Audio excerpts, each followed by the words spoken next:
Hi everybody, and welcome to Blue Dragon Classics. I'm Steve Carpenter, Sports Information Director at Hutchinson Community College. Over my some 25 years of covering the Blue Dragons, the last 16 from this chair as Sports Information Director, I have gotten to see many memorable and classic Blue Dragon games. We would like to start sharing some of those with you, and the first one we want to share, you have to go back to 2010. It was the Region 6 Baseball Super Regional featuring the Blue Dragons and the perennial regional champion and power Cowley Tigers.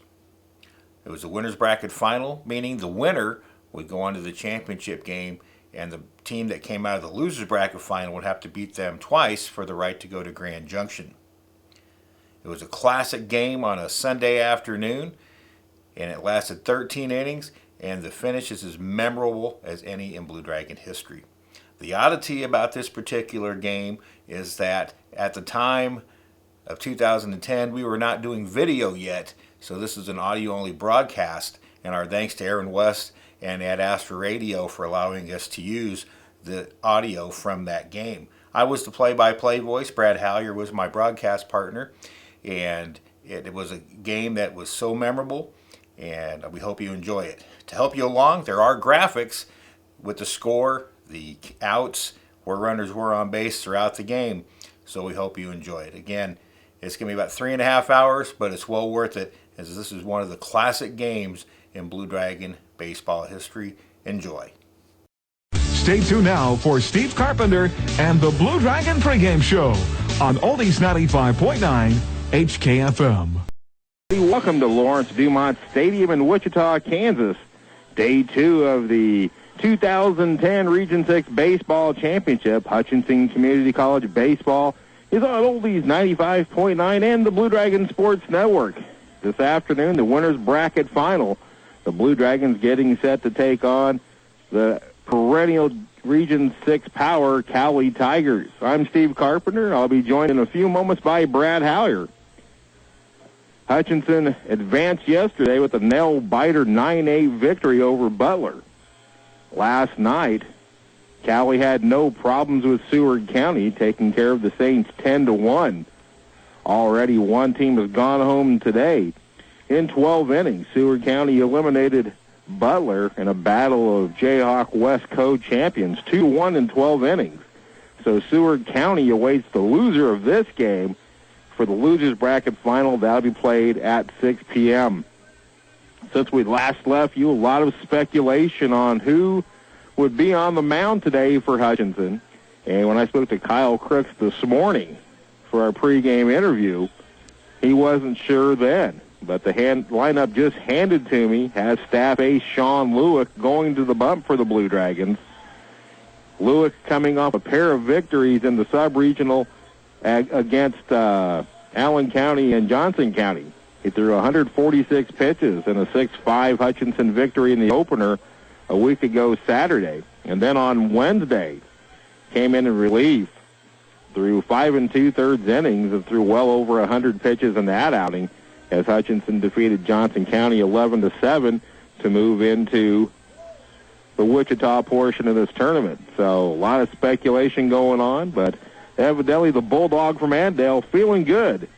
It's the Blue Dragons and the Tigers, the winner's bracket final from the Region 6 Baseball Championship at Lawrence-Dumont Stadium in Wichita. You're listening to Blue Dragon Baseball on Oldies 95.9. Hutchinson Community College has over 70 academic and more than 40 technical programs providing an outstanding education. With small classroom sizes and award-winning instructors, Hutch CC has an active campus life with over 50 student organizations and nationally ranked athletic teams. Hutch CC has many opportunities when it comes to your higher education. Take classes on the main campus in Hutchinson through your outreach centers in Newton or McPherson and online. Earn credits while still in high school. Schedule your visit today or visit hutchcc.edu. Hutchinson Community College, your education destination. Welcome back to Lawrence-Dumont Stadium, everybody. Steve Carpenter with you as the Hutchinson Blue Dragons getting set to take on the Cowley Tigers, the defending Region 6 champions, in the winner's bracket final of the 2010 Region 6 Championship. And I bring in Brad Hallier, Hutchinson News Blue Dragon beat writer. And you come up with an interesting fact here just a moment ago. Yeah, sure did, Steve. Since 2001, Cowley has won this tournament 4 times. the years they didn't win, they lost to the eventual champion. So obviously, history doesn't really lie right now. If you're going to win this tournament, you're going to have to beat Cowley at some point. Well, it's been at least my time here, which goes back to 1995.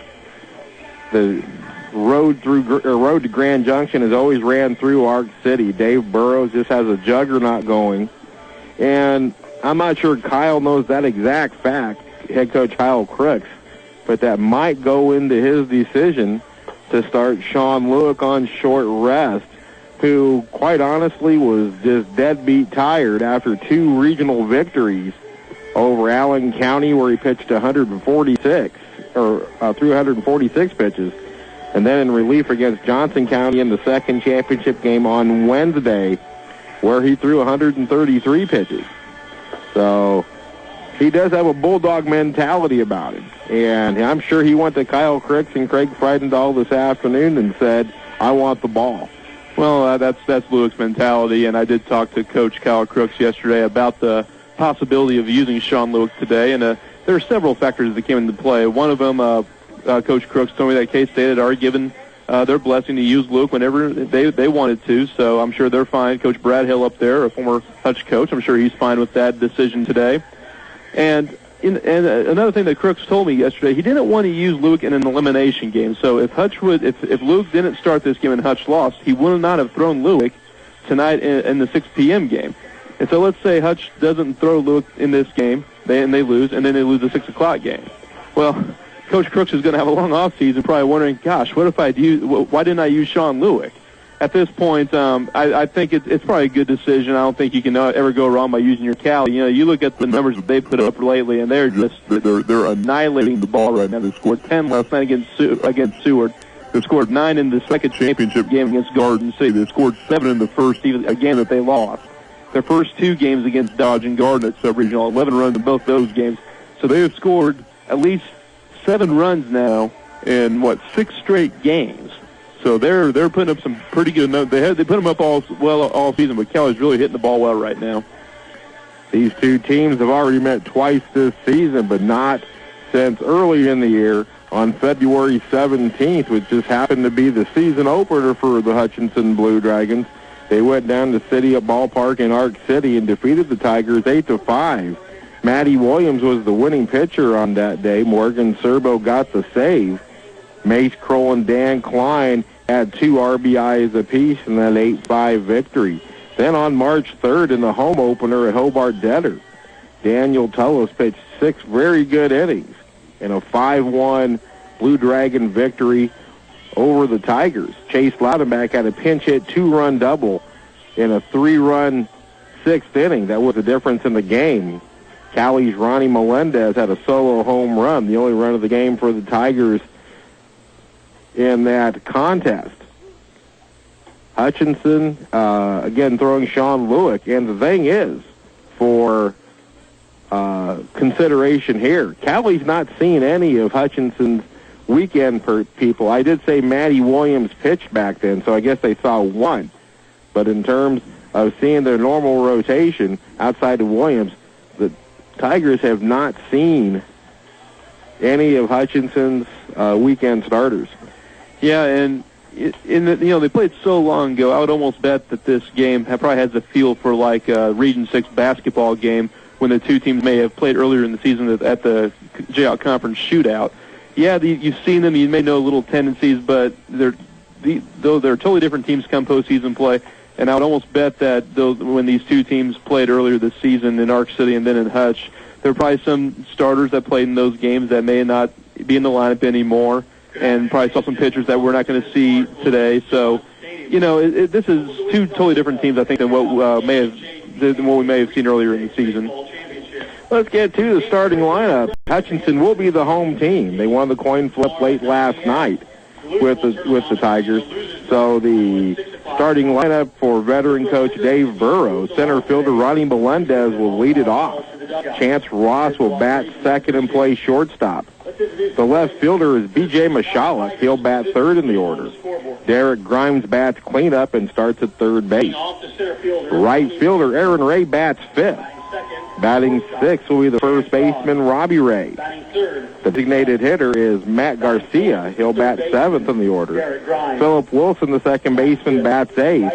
And Ray Otero, the catcher, bats ninth. Steven Spurlock, a 6'2", 160-pound sophomore right-hander from Tulsa, Oklahoma, gets the start. Spurlock 8-1 on the season. So for the Tigers, it is Melendez, Ross, and Michalek.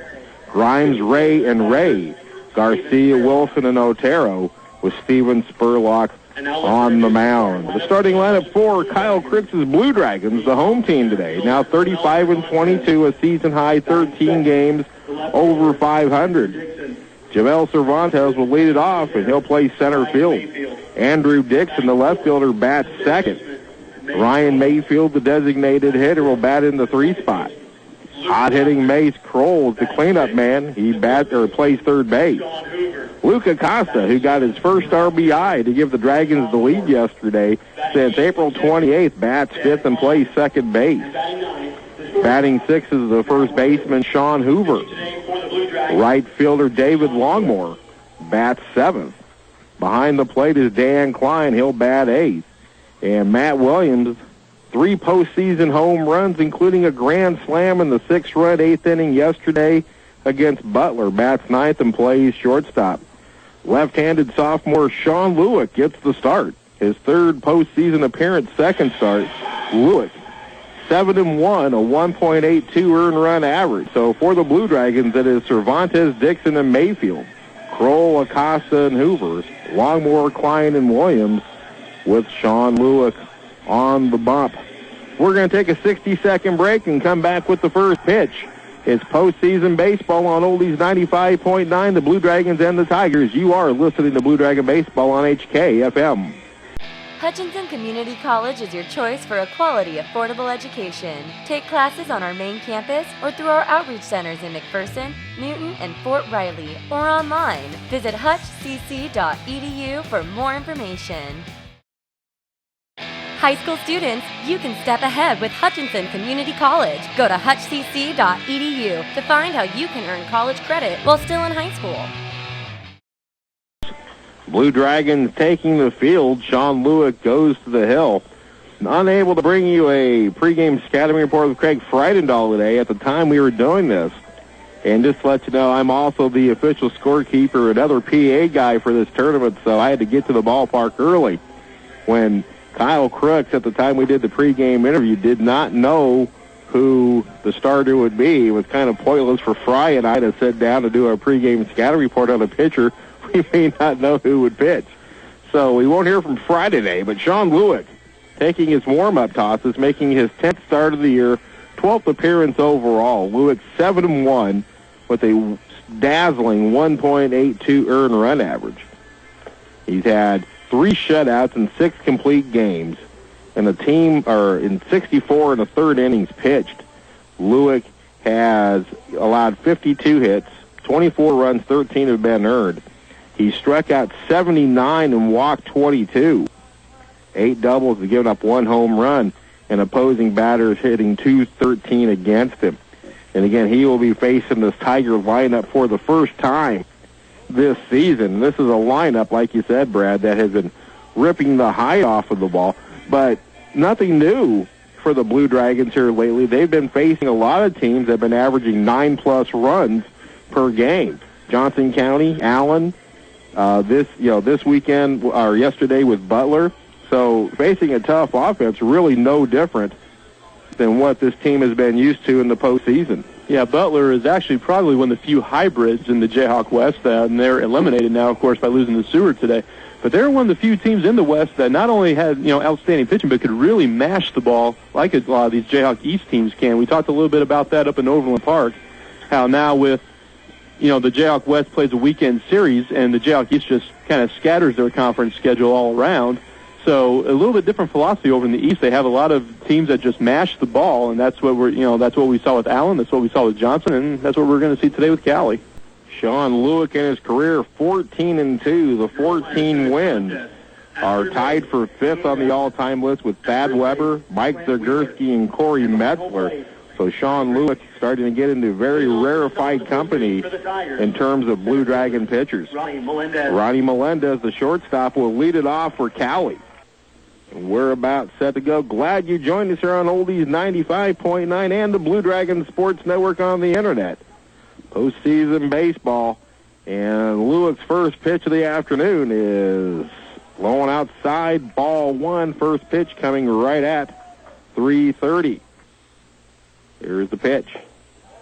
Fastball over below, 2-0. Pretty good velocity in the early going. And, Steve, I'm sure Cowley knows how many pitches he threw in sub-regional play. I'm betting that they're going to be as patient as possible to try to roll up the pitch count. The 2-0. Strike on the outside corner. Melendez coming in, a 376 hitter.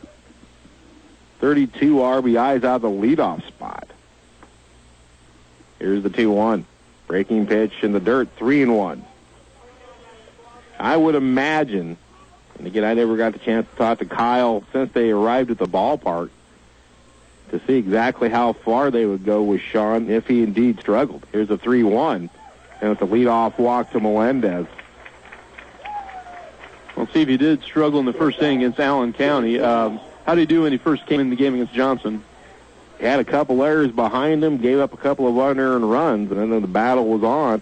Lewick got stronger as he went, as he did in the start against Allen County. Here's the shortstop, Chance Ross. Lewick out of the stretch, moved to first. Of course, Sean Lewick with that great pickoff move. Lewick has picked off 4 runners this year and has caught 3 more moving on the move to first. So that's a caught stealing. Here's the pitch to Ross. Fastball low and away. So in the early going here, Sean Lewick consistently missing low. But against this lineup, if you're going to miss, that's the place to miss.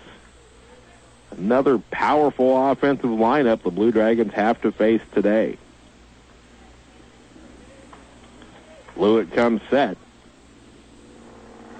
Makes a move to first. Melendez back in safely. And it looked like that Sean Lewick changed his positioning on the rubber there. Now he's on the third base side of the rubber, and he's been on the first base side of the rubber for the first couple pitches in this game. Melendez, 20 steals in 21 attempts. And it's ball 2 to Ross. Here's the 2-0. Fastball right down the chute. 2 balls and 1 strike to the Tigers shortstop.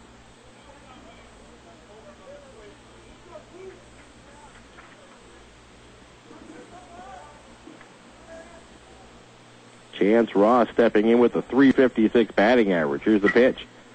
Fly ball down the right field line, but it'll hook fouling out of play. And it's 2-2. Of course, you mentioned Sean Luke now tied for 5th in career wins. He's now number 12 on the career innings pitch list with 106 2/3 innings. That coming in today. Breaking pitch outside. Runner goes to throw down, and he's in safely. Ronnie Melendez with his 21st steal of the season. And he's in a scoring position with nobody out here and a 2-2 count due to Chance Ross. Lewick 6th in strikeouts now with 160, and just one behind Brandon Johnson for 5th. Sean can use one right here.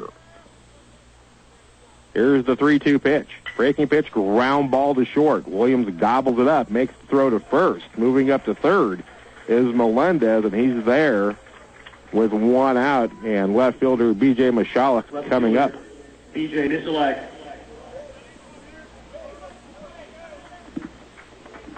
It's pronounced Michalek if you heard the PA guy mispronounce it. I've had pronounced that name for 2 years. I know that one. Michalek has batted in the 3 spot for 2 years for Dave Burrows.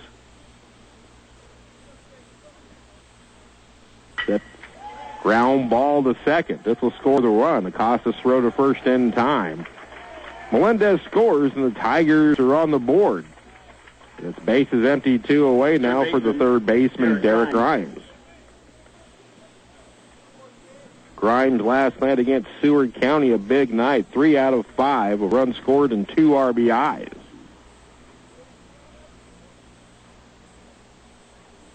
.371 hitter for the season. Lewick's pitch. Way outside, ball 1. Hutchinson wins. We'll be with you at 8:45 tomorrow morning for the championship game. If Hutchinson loses, we'll be right back with you tonight about 6. That's a big cut and a miss, or actually foul tip into the glove of Dan Klein. It's 1-1. Let's set the Dragon defense real quick. Andrew Dixon in left field, Jermel Cervantes in center, David Logborn right. Around the horn on the infield, Kroll at third, Williams at short, Acosta at second, Hoover at first. It's a chopper up the third base line. Tough play for Kroll. Scoops on the throw, and it's an infield single for Derek Grimes. And there's a turf hit right there, Brad. High chopper that stayed fair. And all Mace Kroll could do is scoop it and throw in one motion, and Grimes beat it out. Yeah, Mace handled that one pretty well, actually, and you think about the little drop-off you have at Hobart Dead with the grass to the dirt, and that one probably rolls foul. There's right fielder Aaron Ray.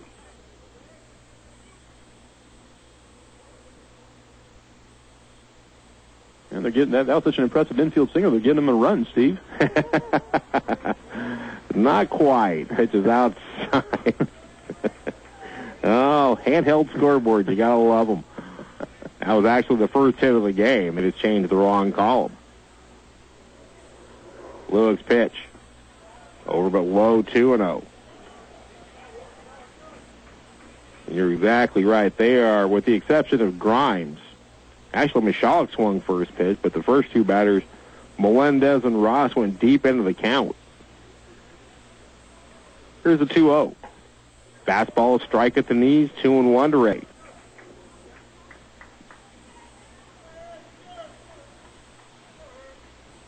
Aaron Ray and Robbie Ray, not brothers. One's from Topeka, one's from Lawrence. But they bat back-to-back. Here's a hot shot. Kroll can't handle it. Matty Williams picks it up, but everybody's going to be safe, and it'll be a fielding error on Mace Kroll. So the inning continues, and when you're pitching on short rest, those are the errors you cannot make. No, it was hit hard, but it was right at Mace, and he got his body in front of it, just hit his body instead of going into his glove. The 23rd error of the postseason for Hutchinson. Second here in Wichita. It'll bring up Robbie Ray, the first baseman. Runners at first and second, 2 away. Cowley already leading 1-0. What's new? Hutchinson has been behind every game in the postseason. And now 5-1 coming in. Look with a fastball over, but low, ball 1. And these are actually the situations that Hutch has done very well to stay out of. By that, I mean, when things start getting a little nervous around here, the pitchers have done well to get out of it. Look out of the stretch, the pitch. In the dirt, blocked by Dan Klein. 2-0.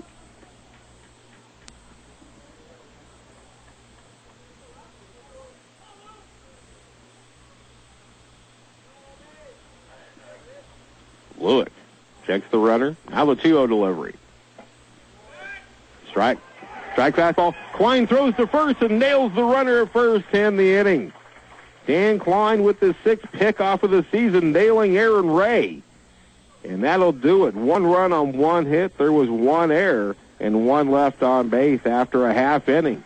Tigers 1. Dragons coming up. You're listening to Blue Dragon Baseball on Oldies 95.9. Hutchinson Community College has over 70 academic and more than 40 technical programs providing an outstanding education. With small classroom sizes and award-winning instructors, Hutch CC has an active campus life with over 50 student organizations and nationally ranked athletic teams. Hutch CC has many opportunities when it comes to your higher education. Take classes on the main campus in Hutchinson through your outreach centers in Newton or McPherson and online. Earn credits while still in high school. Schedule your visit today or visit hutchcc.edu. Hutchinson Community College, your education destination. Steven Spurlock gets the start, making his 2nd start of the year against the Blue Dragons. He has appeared in 18 games, 8-1, with a 2.66 earned run average in 71 innings. Spurlock has allowed 31 hits, 21 have been earned. First, center fielder. He struck out 63 but walked 46. So he's had bouts of wildness. Obviously getting some run support. Of course, Tigers give all their pitchers run support. And Jamel Cervantes will lead it off for the Blue Dragons. The speedy center fielder stepping in with a .328 season average, 6 home runs, 32 RBIs, and Spurlock starts him off with a curveball strike on the inside corner. In the postseason, Jamel hitting .238, 5 out of 21. He's driven in 2 and scored 6. Push button down the third base line, but the third baseman, Derek Grimes, lets it roll foul. And Cervantes will hit out of an 0-2 hole. Dragons, especially top of the order, Cervantes and Dixon have the green light to bunt pretty much at any time. Let's set the Cowley defense for you. B.J. Michalek in left field, Ronnie Melendez in center, Aaron Ray in right. Derek Grimes at the hot corner at third, Chance Ross at short, Philip Wilson at second, Robbie Ray at first, Ray Otero behind the plate, and Steven Spurlock, the pitcher, in the 0-2, is low and away 1-2 to Cervantes, who, despite the .238 average, has a .429 on-base percentage in the postseason. He calls time. Well, Jamel's really been battling when he gets down in the count like this, and sometimes that can lead to battling back and getting on base with a walk. Little tapper gets past the pitcher. The second baseman, Wilson, charges and throws out Cervantes on a close play at first. That time the turf didn't help Hutchinson. Set up the ball, and the second baseman, Wilson, able to throw out Jamel Cervantes. Here's Andrew Dixon. Dixon coming in a team-high .378 average, 3 home runs, 30 RBIs, a pair of hits yesterday. Dixon now 7th in career hits with 131. He fouls this one off to the left. In the postseason, Andrew hitting .348, 8 hits, 7 singles and a home run, and 23 trips. He has 3 RBIs, 4 runs scored, and 5 steals. Thought about bunting for a moment, but the pitch was way outside. He takes it for a ball. It's 1-1. Last year, Dixon batting out of the leadoff spot. This year, primarily out of the 2-hole. That pitch misses, and it's 2-1. Got to meet Andrew's parents the other night here in town. Changeup swung on and missed. Dixon was way out in front of that one, 2-2. His mom probably was tortured as much as any person during the tornadoes last Wednesday during that broadcast. The 2-2 to Dixon. High pop left side foul territory. Grimes, Ross, and Michalek give chase, and right near the tarp, Derek Grimes makes the catch, and there's 2 away in the Dragon first. That's a tough catch right there. Running with his back to the infield, it looked like he caught the ball in that little drainage area down there. So yeah, the warning tracks here at Lawrence-Dumont slope down toward the dugout. So not only is he running downhill, but he kind of planted his feet inside a drainage area there. Here's Ryan Mayfield. First pitch swinging, and he hits a high chopper foul over the head of Kyle Crooks. Mayfield, the freshman from Owasso, Oklahoma, .325 for the season, 3 home runs, 35 RBIs. Has battled through the postseason, though, 3 for 24. But he's driven in 5 runs. And there's a pitch in the dirt blocked by Ray Otero, and it's 1-1 to Mayfield. Mayfield still battling a very sore left ankle. There's a line drive left center field coming on as Melendez dives and makes the catch. Mayfield robbed of a hit by the speedy Tiger center fielder Ronnie Melendez, and the Dragons go in order in the first. 3-1, Tigers 1, Dragons nothing. You're listening to Blue Dragon Baseball on Oldies 95.9. Hutchinson Community College is your choice for a quality, affordable education. Take classes on our main campus or through our outreach centers in McPherson, Newton, and Fort Riley, or online. Visit hutchcc.edu for more information.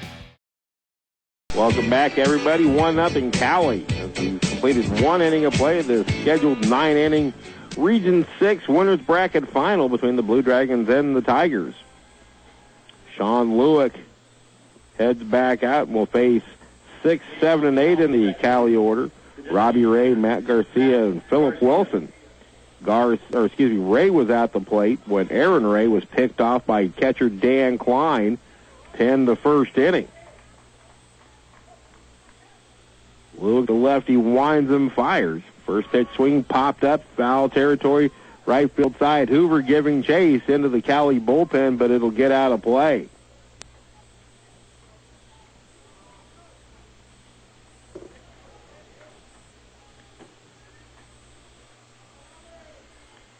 Ray yesterday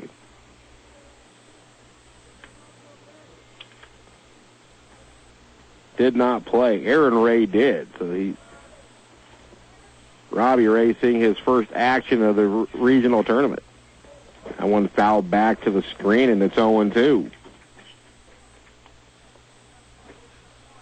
Temperature 63 degrees, cloudy skies, and the wind blowing toward the right field corner, out of the north. Here's the 0-2 from Lewick. Line drive center field, but right at Cervantes, nearly in his tracks, makes the catch, and there's one away. Wasn't it supposed to be mostly sunny today, Steve? Second base. Once again, I always say, if you want to be wrong half the time and still have job security, become a weatherman. Here's Matt Garcia, the designated hitter. Garcia also seeing his first action of the 2010 Region 6 Championship, and he takes outside a curveball from Lewick, ball 1. There's going to be the pitch that Lewick might struggle with today, is his curveball. Tired arm, puts a lot of torque on that curve. It's a fastball outside, 2-0. He will have problems if he's a bit tired with control of the curveball. Here's the 2-0. Fastball strike on the outside corner, 2-1 to Garcia. And not a good number in the first inning for Sean Lewick. 22 pitches thrown. I'm sure he is on a strict pitch count today. Here's the 2-1 delivery. Over but low now, 3-1. Lewick walks Ronnie Melendez to start the first inning.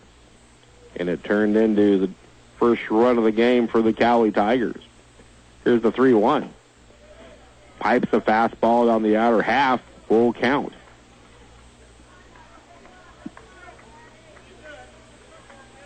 Base is empty, one away. We play in the top of the second, 1-0 Tigers. The payoff pitch, curveball. Little humpback liner to Acosta at second, and there's 2 away. That was an outstanding pitch there by Sean Lewick. Really got in on the fist of Garcia. Hit it right off the end of the bat, just kind of fluttered it out to second base there. Going to bring up the second baseman, Philip Wilson. Pretty good glove man. Last night, Wilson against Seward County in their 10-1 victory. 0-4, did score one, drove in a run. Curveball outside, 1-0. How about that line drive hit by that one Seward County player that went right into the pitcher's glove? I mean, he didn't have to move his glove. It just went right into his glove. That Cargill was definitely taking self-inventory after that one.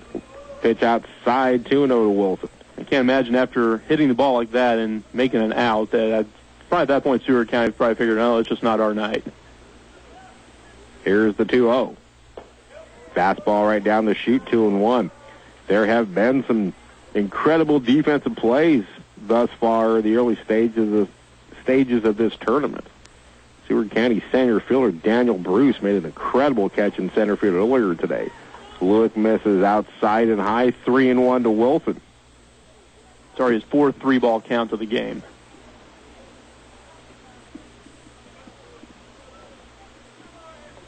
Here's the 3-1. Line shot up the middle, nearly took Lewick's head off. The 2-out single for Wilson, the second hit of the game for the Tigers. That'll bring up 9-hole hitter catcher Ray Otero. Otero and the Blue Dragons didn't see each other in the two meetings early in the season. Otero was actually added to the roster about a week later.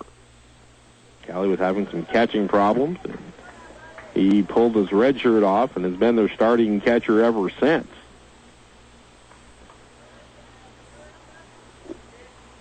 Otero stepping in. 296 hitter. And he takes a strike at the knees. Last night against Seward County. Otero, big night, 3 for 5, 2 RBIs. So another dangerous 9-hole hitter. The pitch. Fastball strike called, snap throw to first. Getting back in time was Wilson. And Ray Otero down in the count, no balls and 2 strikes.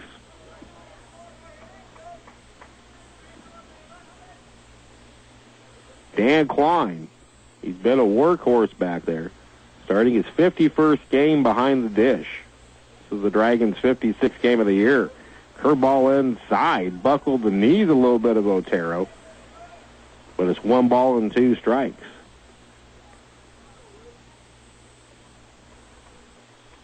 Lewick looks in, comes set, checks the runner at first, the 1-2 delivery. Curveball just misses outside, 2-2. That curveball had the best movement of any curveball Lewick has thrown here in the early going. Good late movement, just missed the outside corner. Now it's 2-2 to Otero. Lewick's pitch. Up the middle. And it'll get between the infielders and into center field, a base hit. Going from first to third is Wilson, and it's more 2-out trouble for the Blue Dragons. Almost seemed like there that Luke Acosta and Sean Hoover both expected the other one to take control there, and they just both kind of stopped, and it just scooted on between them. Top of the order, center fielder, Ronnie Melendez. Here's Ronnie Melendez, the center fielder, back to the top of the order.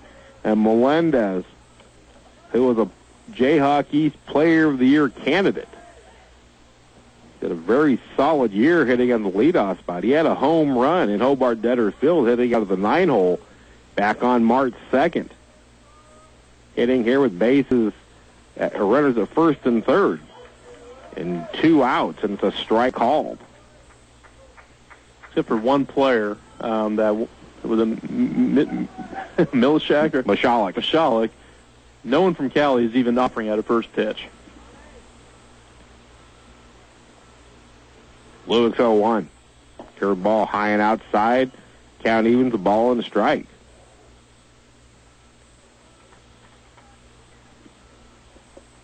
Sean Lewick, we've said it many times, he's a bulldog.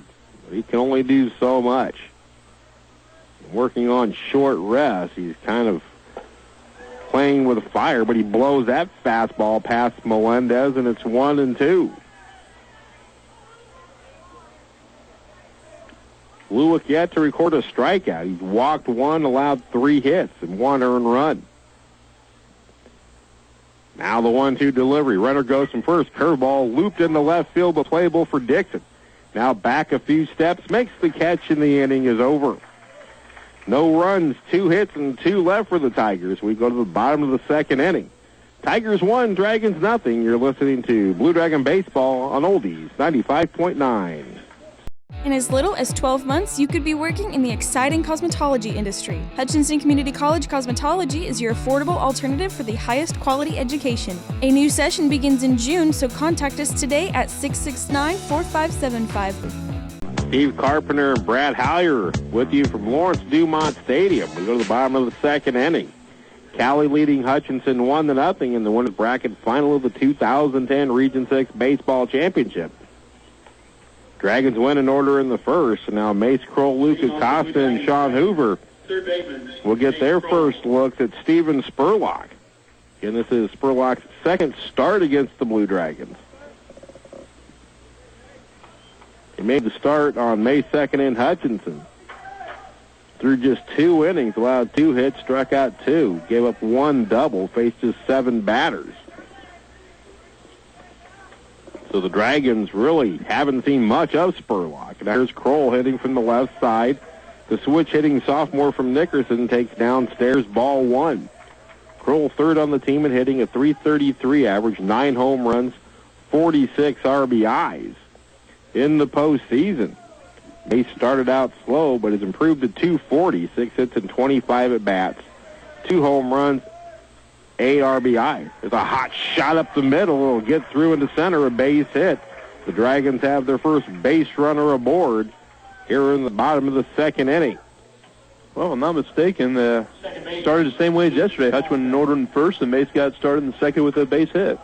Here's Luke Acosta, the sophomore second baseman from Lafayette, Louisiana. The Oregon State signee, stepping in second on the team and hitting, .344 average, 4 home runs, 51 RBIs, breaking his streak of going without an RBI since April 28th. He looks to bunt, takes low, ball 1. You kind of had a feeling that was going to happen, didn't you? I did. You kind of had a Denny Matthews moment there. You knew it was going to happen sooner or later, and I just had a feeling that you just knew that was going to be the at-bat. Between that and Matty yesterday, called Matty Mr. Clutch, and he hit a grand slam to right center field. Moved to first. Kroll back in time. Yesterday, the Dragons' 6 stolen bases, setting the all-time record for steals with 166, passing the 2003 team.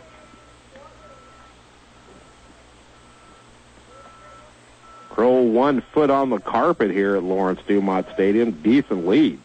The pitch to Acosta. Outside and high, 2-0. This is where the Dragon style of play. They get the leadoff man aboard. You talk about being able to put some pressure on some defenses now. And pitchers know it, too. Well, you can definitely... Spurlock's worried about Kroll right now, and the first 2 pitches to Acosta have not been close. Kroll with 17 steals. Not going here. And Acosta sends one down the left field line, but it's going to hook foul.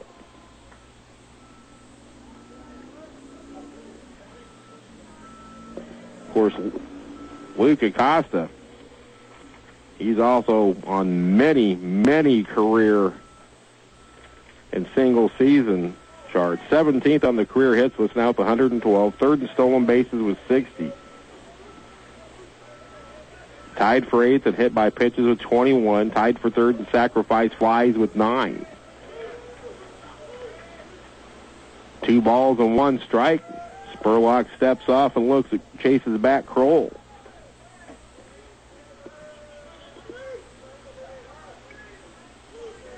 Acosta in the 2 games against Cowley, 2 for 7. There's a bunt popped up in the foul territories of the first baseman, Robbie Ray.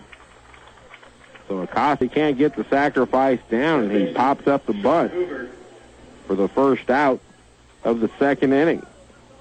Here's Sean Hoover, the first baseman. The sophomore from Omaha, .311 average, a team-high 11 home runs, 38 RBIs in the postseason. Hoover is batting .313, 5 hits and 16 trips, and he drives one a mile high to shallow center. Melendez camps out under it and makes the catch, and there's quickly 2 gone. Kroll led off with the single. Now 2 outs for right fielder David Longmore. Right fielder David Longmore. Longmore steps in, hitting .295, 2 home runs, 22 RBIs in the postseason. Starting every game in right field. Longmore hitting .158, 3 for 19, but 4 RBIs. He's had some huge hits. He had the game-winning hit against Allen County in that 6-5 sub-regional opener in the 8th inning. RBI single yesterday. Here's the pitch. Pitch is a strike. Snap throw to first. Getting back in safely is Kroll. I don't think Ray Otero even stood up to throw that ball. He threw it from his crouch. Threw right out of his stance. I never got to see his arm last night. He was, again, not on the roster when we saw them in the early stages of the season. He was added in late. And against Seward County last night, with the Saints down early, they kind of took the running game out, so I never really got to see his arm, but that was a strong throw, not even getting out of his crouch. So it's an 0-1 count to Longmore. Kroll, who led off the inning with the single, still at first. Now with 2 outs, the pitch. Changeup misses high, 1-1.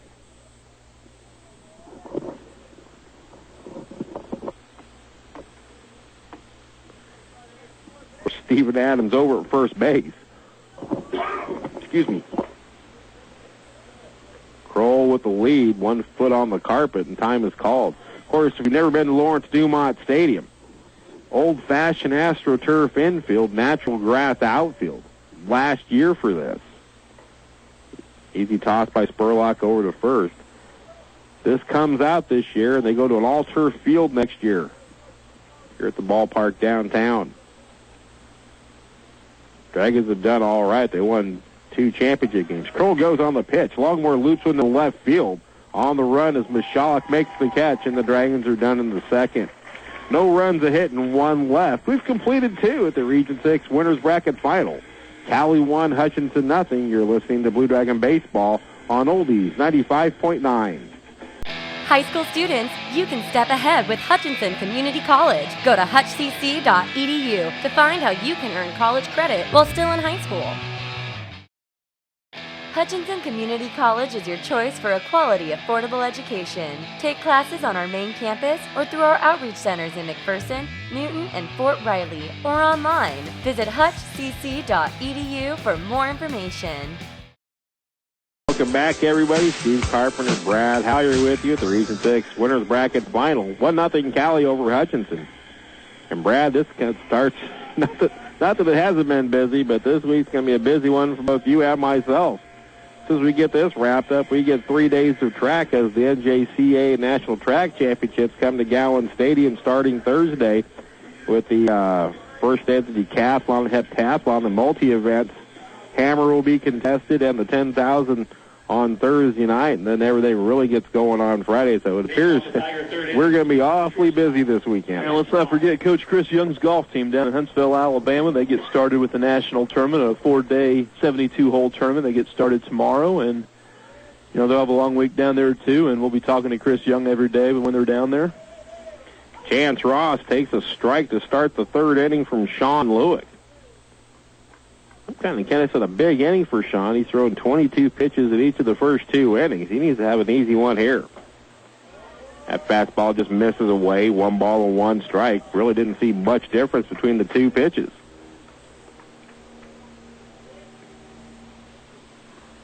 Ross grounded to short his first time. Here's the pitch. Curveball of beauty from Lewick. Strike call on the outer half, and it's 1-2. So maybe Sean's starting to settle in a little bit. Starting to throw that curveball with a little more authority. Now the 1-2 delivery. Fastball. Just misses. It's 2-2. And Sean wanted that pitch. I know the Dragon fans did. Lewick out of the windup. The 2-2 delivery to Ross. Curveball outside. It's a full count. This is where Dan Klein, who does call the pitches, needs to be aware. I'm sure the coaching staff, John Hanson, Kyle Crooks, talked this over with Dan. Try to be economical with the pitches. Here's the 3-2, foul off.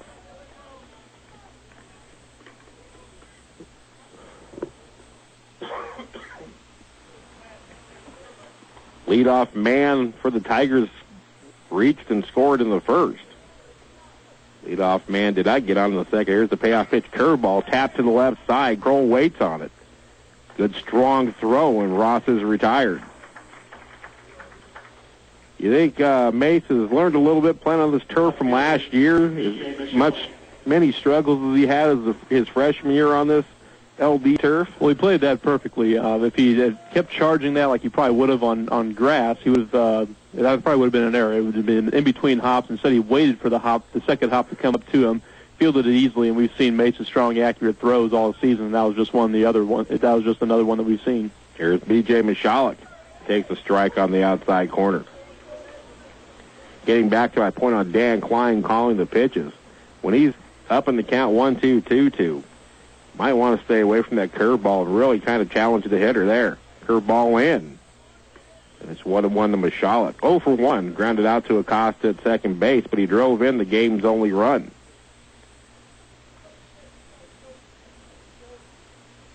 Here's the pitch.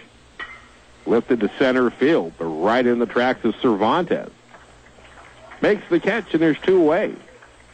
We said that a lot yesterday. Of course, Cervantes yesterday was a little bit busier than the two catches he's made so far. He's probably moved about a total of 6 steps to make the 2 catches he's had so far today, and he made just 3 outstanding catches out in center field yesterday.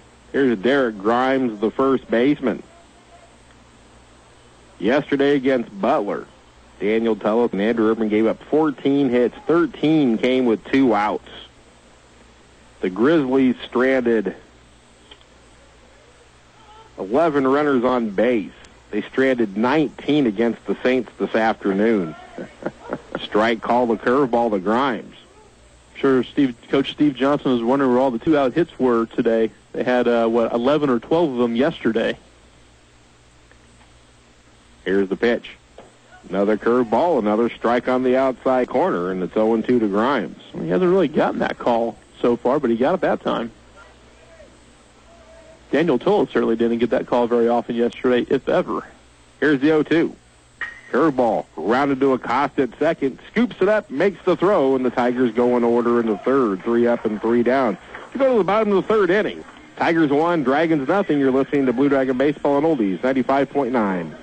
Hutchinson Community College has over 70 academic and more than 40 technical programs providing an outstanding education. With small classroom sizes and award-winning instructors, Hutch CC has an active campus life with over 50 student organizations and nationally ranked athletic teams. Hutch CC has many opportunities when it comes to your higher education. Take classes on the main campus in Hutchinson through your outreach centers in Newton or McPherson and online. Earn credits while still in high school. Schedule your visit today or visit hutchcc.edu. Hutchinson Community College, your education destination. 1-0 Cowley as we go to the bottom of the third inning. Dan Klein will lead it off for the Blue Dragons. Hitting out of the 8-hole today be Klein, Williams, and Cervantes. 8-9-1 to face Steven Spurlock, who's allowed just 1 hit through his first 2 innings. Klein stepping in, hitting .329, 4 home runs, 28 RBIs. He fouls the first pitch off at the plate. In the postseason, 6 games. Klein now hitting .286, 6 out of 21. 1 RBI, scored 4 runs. He does have a double. Fastball from Spurlock outside, 1 ball and 1 strike. Of course, Dan Klein getting off that dreadful start this season, 1 for 18. There's 1 pops foul to the right side. It'll get back into the seats, and it's 1-2. Since that 1 for 18 start, Klein now 46 out of 125. That's right at a .362 average. Picked off his 6th runner of the year back in the first. Here's the pitch. Fastball in the dirt, and it's 2-2.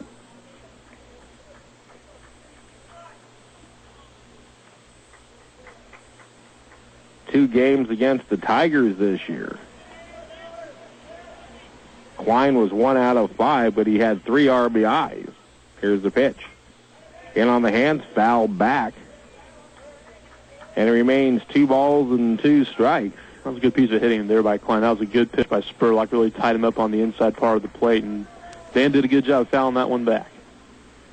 Gets right back in. Here's the 2-2 from Spurlock to Dan Klein. Pulls it foul. Kyle Crooks fields it on a hop.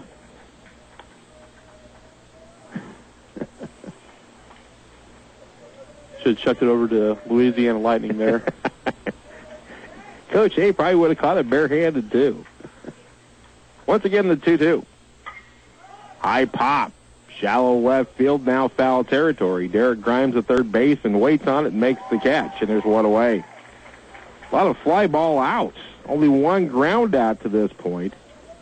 That is 5 consecutive fly ball outs for Steven Spurlock. Not really sure what to make of that, other than the Dragons not quite have their timing down yet on the Cowley hurler. Here's Matt Williams. What a postseason this kid has had. The sophomore from Vero Beach, Florida, University Tampa signee, fouls it back and loses the bat. Clip Jamel Cervantes over there in the on-deck circle. You don't see that happen very often in college baseball. You see it occasionally in professional, especially when a wooden bat breaks like that. Jamel giving Matt a word. Matty in the postseason, playing in his 6th offensive game. 7 out of 20, a .350 average. 3 home runs, 10 RBIs, 5 runs scored. Slugging .800. On top of that, he's got a pair of steals as well in a pitching victory. Matty got the win in the first championship game against Johnson County. Check swing roller to short. Ross charges, fields and throws, and there's 2 up and 2 down here in the Dragon third. Top of the order. Regarding the fly ball outs, Steve, yesterday I was talking to Galen McSpadden after their 10-1 loss to Cowley, and he mentioned the number of fly ball outs they had, and he did not like the way that they approached their batting approach yesterday. And, he said, and let's face it, right now the ball's not carrying out here. It's going to take something special to pop one out of here, and I think Matt Williams might have the only home run so far in this Super Regional. Evidently, the home plate umpire has had enough and has given both benches verbal warnings, probably for a little bit of trash talking. They've been cracking down on that. Here's Cervantes facing Spurlock for the second time. He takes high and outside, ball 1. So that's a sub-regional up in Johnson County. I believe both games once against Johnson, once against Allen, the umpire had to step in.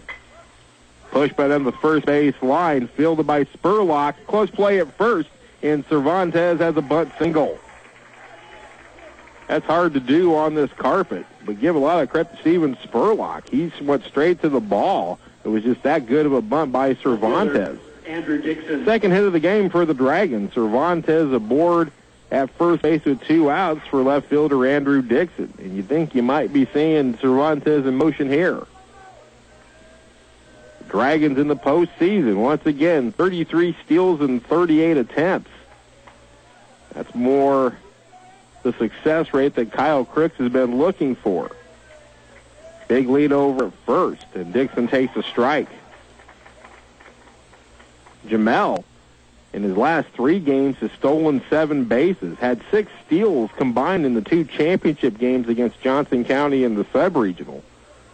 Was one of 6 Dragons to steal a base yesterday against Butler. He goes on the pitch.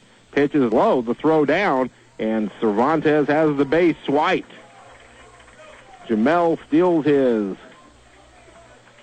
25th of the year. That's 3rd on the team. Dragons with their first stolen base of the year, the 167th of the season. And every time the Dragons steal one from here on out, we'll extend that season record. Now, Ray Otero is going to go out and talk to Steven Spurlock with the runner at second base.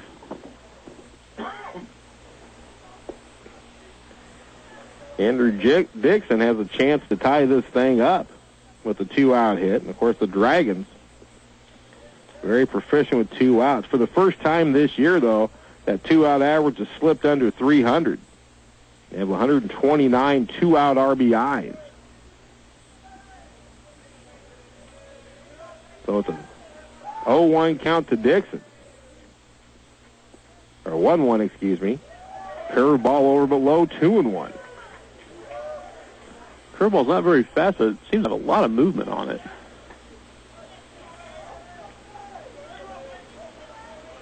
Spurlock looks in for the sign. Now gets what he likes. Checks Cervantes at second, the pitch. Fastball low and away, 3-1. DH Ryan Mayfield waits on deck.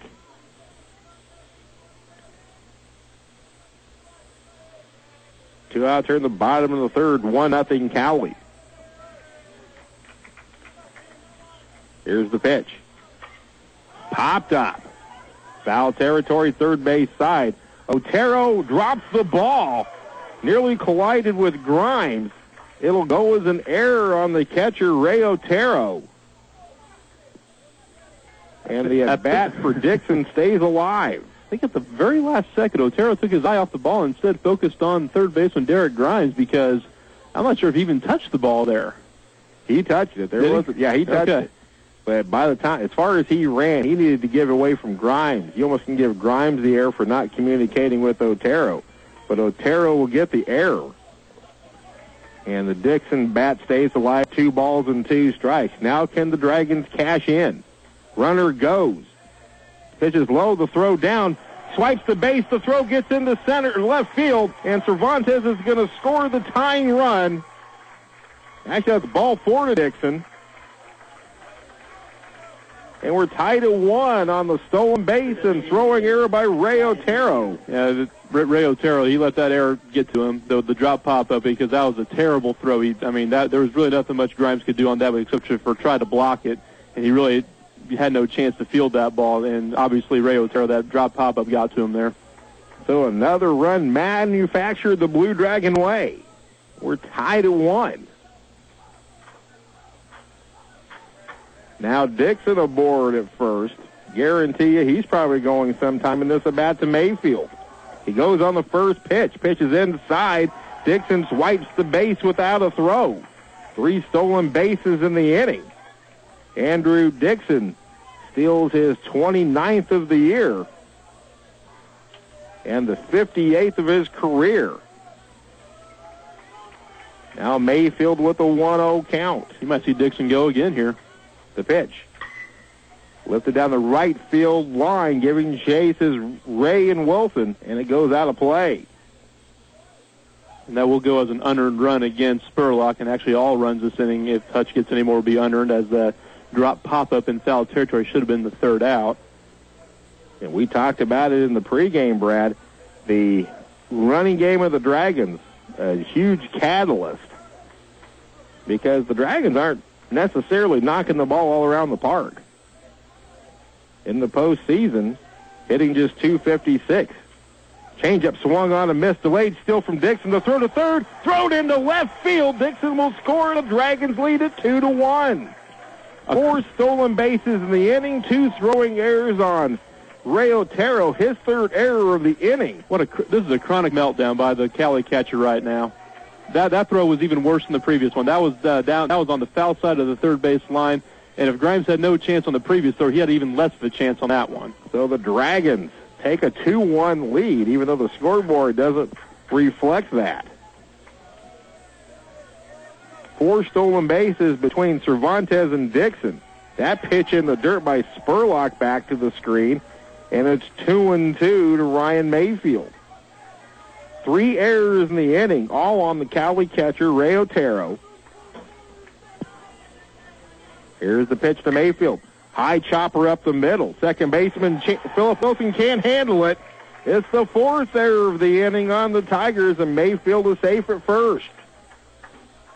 Third baseman. Well, what Philip Wilson should have done there, he tried to go in between hops there. He should have waited for the second hop to come to him. Mayfield might have beaten it out if he had done that, but that would have been probably the best play for him to do. And right now, as Cowley, as they have an infield meeting on the mound, and one of the coaches is on their way to the hill, probably for a tongue lashing here, I would imagine. This is right now a meltdown by the Cowley infield, especially catcher Ray Otero. And now the heart of the order coming up for Hutchinson. A couple base hits here, and you're looking at a big inning. This inning probably should be over. Ray Otero and Derek Grimes dropped a pop foul off of the bat of Andrew Dixon. Cervantes stole second, stole third, scored on the bad throw by Otero down to third. Dixon did the same. Now the inning remains alive. 4 errors in the inning. Mind you, the Dragons have had only 1 hit, and that hit was a bunt single by Jamel Cervantes. I would almost bet after that drop pop-up, Coach Kyle Crooks immediately put on the steal to try to see if maybe the catcher was rattled. So here's Mace Kroll, singled his first time up. Runner at first, 2 away, 2-1 Hutchinson here in the bottom of the 3rd.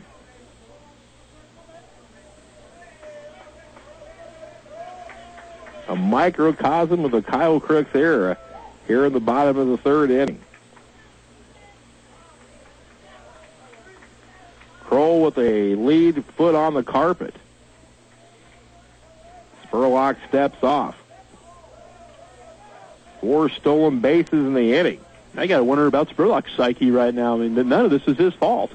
Dragons now with 37 steals and 42 attempts here in their 7th postseason game, and once again Spurlock steps off. They give Kroll a huge gap in right center. The pitch. Thought about bunting, took it back, and the pitch is high, ball one. I'm not sure about Ryan Mayfield's speed at first base, but at this point, I'm going almost every chance I get right now. Mayfield in double figures with steals himself with 11. He has a lead on the carpet. Doesn't go the pitch. Way high, 2-0 to Kroll. And I think Spurlock's rattled right now. And Lefty Burrows has already gone out and talked to him once. No action in the Cowley pen, so this inning is Spurlock's to get through. Can the Dragons take advantage of the errors even more? Move over to first. Mayfield back in standing. Of course, Mace Kroll has a team-high 23 two-out RBIs. The pitch, runner goes, pitch sky to shallow left field. Drifting back is Chance Ross. Makes the catch. And the inning is over. But the Dragons grab the lead. 2 runs on 1 hit. 4 Cowley errors in the inning. Both runs unearned. 4 stolen bases. But the Dragons grab the lead after 3. Dragons 2, Tigers 1. You're listening to Blue Dragon Baseball on HKFM. Hutchinson Community College is your choice for a quality, affordable education. Take classes on our main campus or through our outreach centers in McPherson, Newton, and Fort Riley, or online. Visit hutchcc.edu for more information. Wacky third inning has given Hutchinson a 2-1 lead in this Region 6 winners bracket final. Steve Carpenter and Brad Hallier with you. And now you start looking down to the Blue Dragon pen and you see a little bit of action.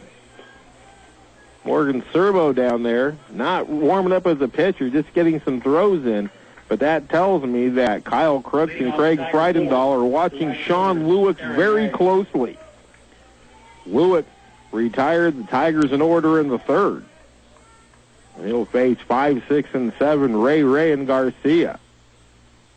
That's ball to Aaron Ray. Over below ball one. When I say Ray, I didn't mean Ray Davis, the Dragon wide receiver. Aaron Ray, then Robbie Ray. Not brothers. Here's the 1-0. Line drive to Kroll at third.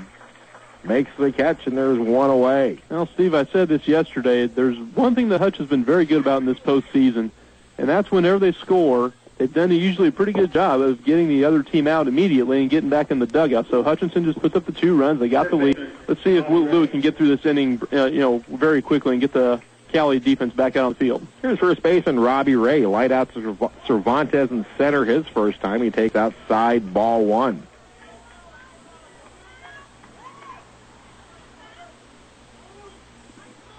Lewick out of the windup, winds and fires. Misses high and outside 2-0.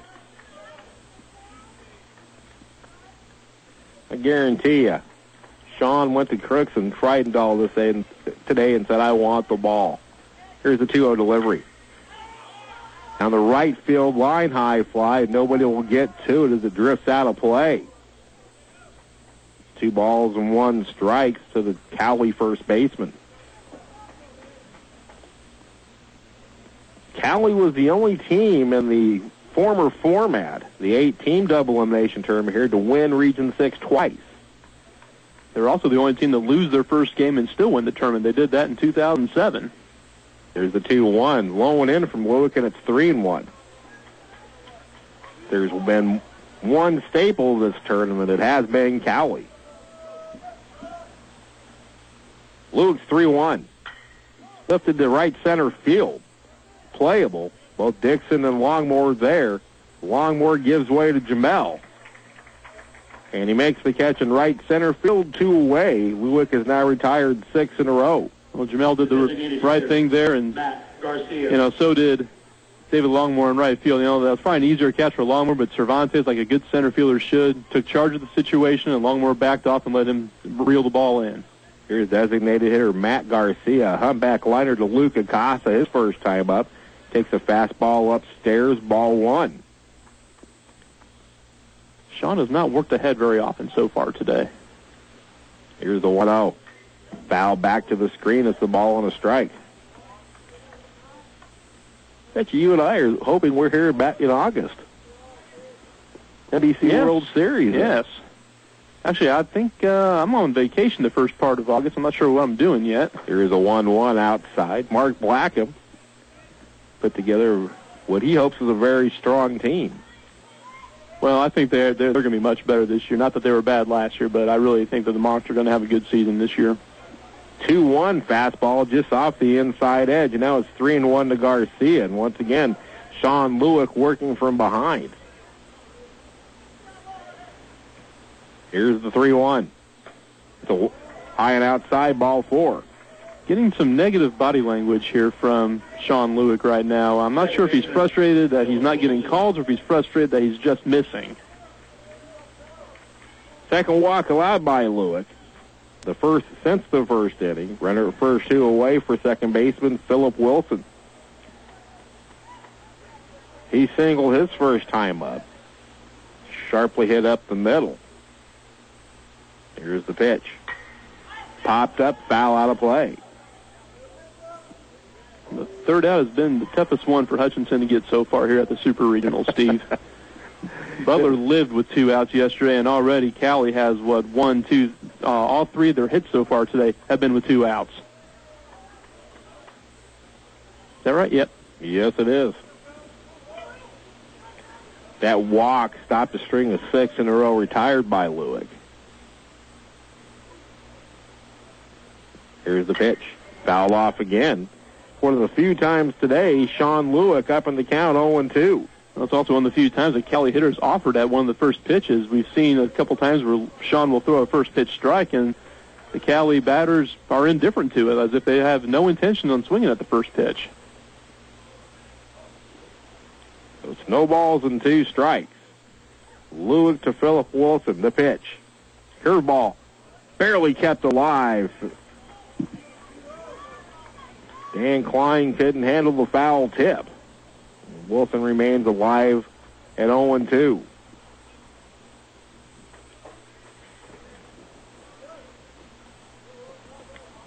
Seward County waits in the wings for the loser of this one. That'll be at 6 o'clock. Here's the pitch. High fly, right field and shallow. Coming in is Longmore. Makes the catch. Has to fight it a little bit, but does make the catch, and the inning is over. And Lewick works around the 2-out walk. No runs, no hits, and 1 left. We go to the bottom of the 4th inning. Dragons 2, Tigers 1. You're listening to Blue Dragon Baseball on Oldies 95.9.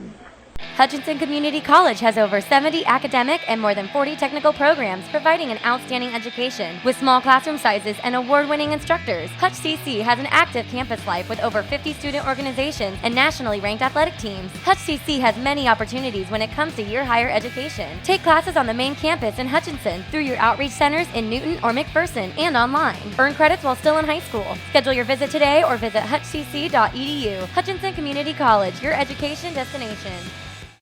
Back to Lawrence-Dumont Stadium, everybody. We go to the bottom of the 4th inning. Hutchinson with a 2-1 lead over the Cowley Tigers. Steve Carpenter and Brad Halyard with you. Luke Acosta lead off against Steven Spurlock, who had to pitch around a 4-error inning in the 3rd and giving up the lead. And he starts off Acosta with a strike. Acosta popped up abundant of foul territory to first baseman Robbie Ray, his first time up. Fouls this one off and now battles from an 0-2 hole. Sean Lewick, say 77 pitches through his first 4 innings. 73. Not the pitch count that Crooks and Freidendahl were looking at, but he has the leader. Here's the 0-2 to Acosta, pitch in the dirt, 1-2. And by contrast, before this inning started, Steven Spurlock, the Cowley starter, at 47 pitches. So he's at 50 right now. Looks in for a sign, and Acosta steps out.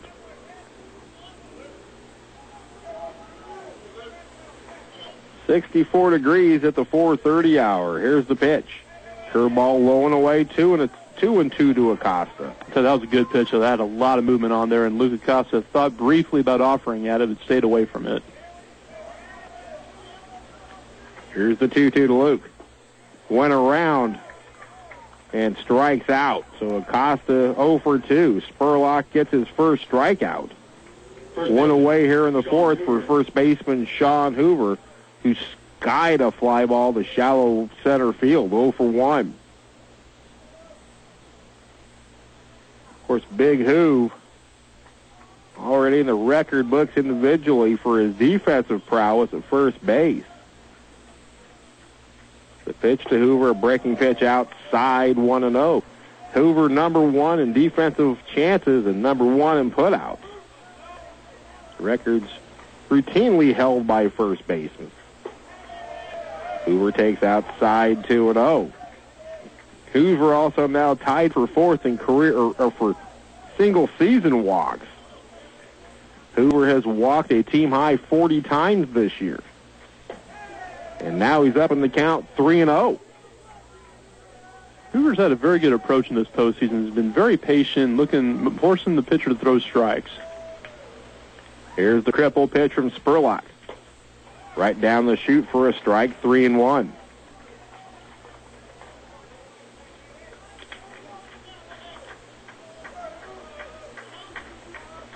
Here's the 3-1. Strike on the outside corner. And Spurlock has run the count full. I believe Sean had a key walk in that 8th inning yesterday against Butler that eventually led to Matt Williams' grand slam. Here's the payoff. Called strike 3 on the outside corner. Back-to-back strikeouts for Spurlock.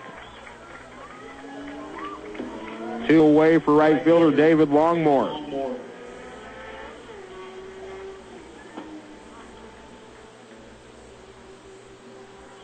I swear McLean Street in Wichita is a drag strip for motorcycles. I was going about 60, I think. Now Spurlock pounding the zone. Strike 1 on the outside corner to Longmore. He flew out his first time. The pitch. Foul tipped in the glove of Otero. Now it's 0-2, and Spurlock bids to strike out the side here in the Dragon fourth. By far his best inning. He's retired the Dragons in order once already. Now the 0-2 to Longmore. Pulled foul just outside the bag at first. Had it stayed fair, it would have been easy pickings for Robbie Ray.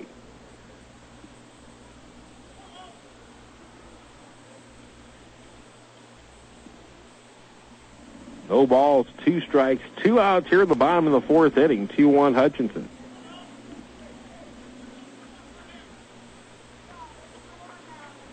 Here's the 0-2. Outside, 1-2 to Longmore. Of course, Longmore, for about the last month of the season, the platooning in right field with Chase Loudenback.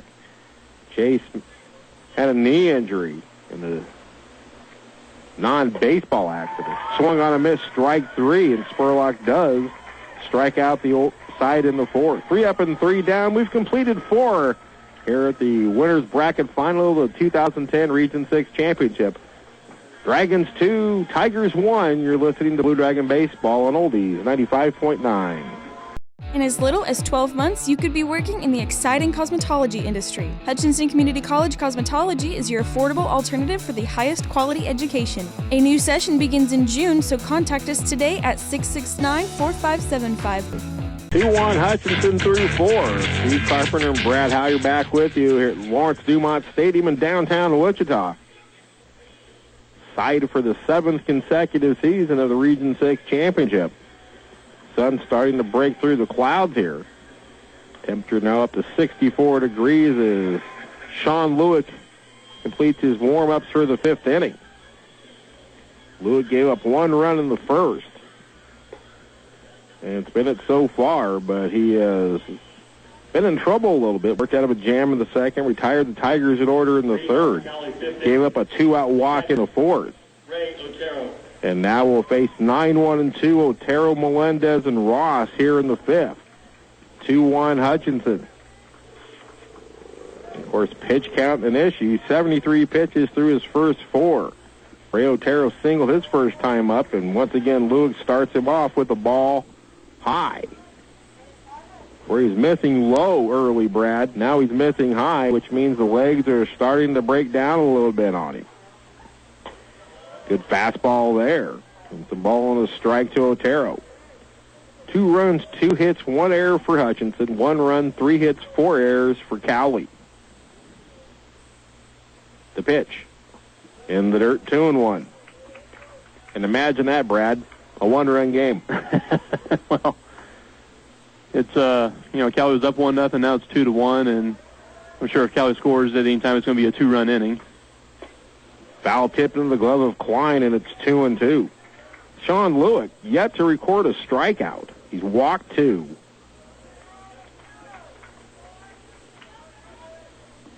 Now it's 2-2 on Otero. The pitch. Fly ball right field down the line. Longmore gives chase, and it falls in front of him. And I think David Longmore may have lost it into that sun that has just appeared from the clouds. Did not get a good read on it, and it falls in front of him just inside the foul line. So Otero leads off with a single, his second hit of the game, and the 4th of the game for the Tigers. They've out-hit Hutchinson 4-2. And now the leadoff comes around. Here's Ronnie Melendez. Mace Kroll even with the bag at third looking bunt. Melendez squares, but a move to first by Lewick, and Otero goes back in diving.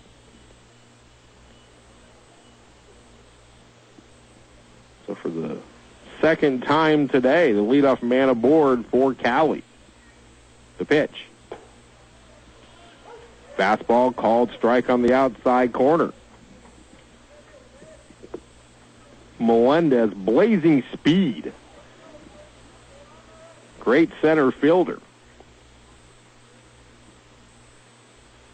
The pitch.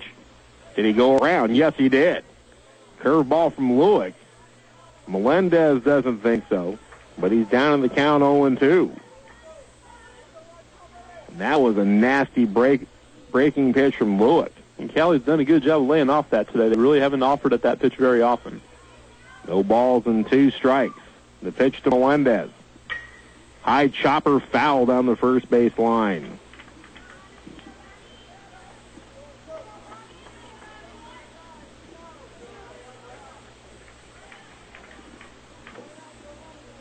Next year, this field will be completely artificial turf. Right now, this infield, the old-fashioned AstroTurf. No balls and 2 strikes. The pitch. Time calls, the pitch is delivered.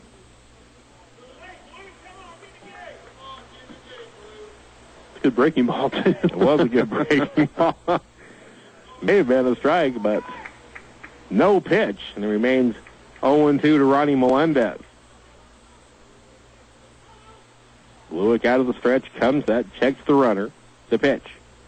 Curveball lifted to center. Shallow coming in, and Cervantes makes the running catch. One speedy center fielder to another. Jamel Cervantes equal to the task, and there's one away here in the 5th with the runner at first and shortstop Chance Ross stepping in. Ross 0 for 2, a pair of ground balls.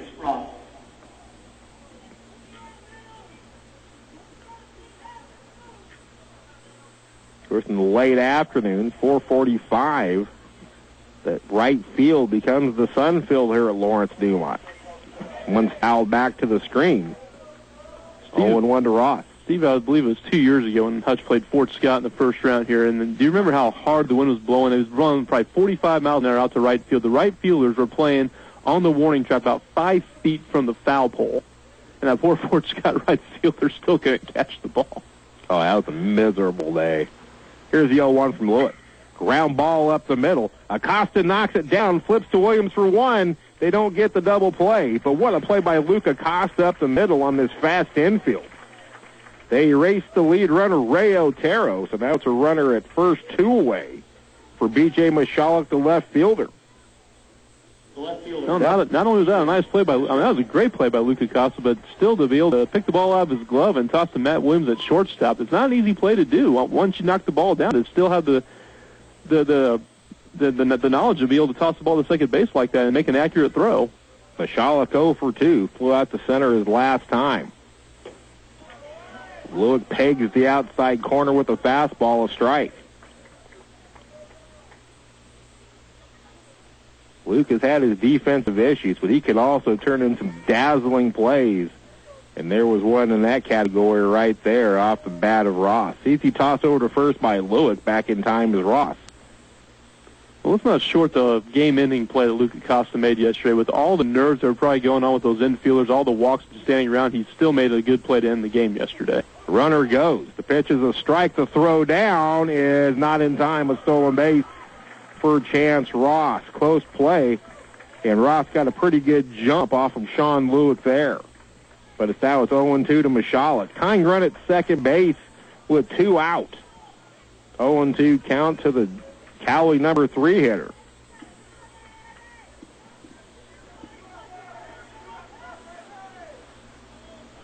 Lewick checks the runner at second. The pitch. Curveball way outside. It's actually a pitch out.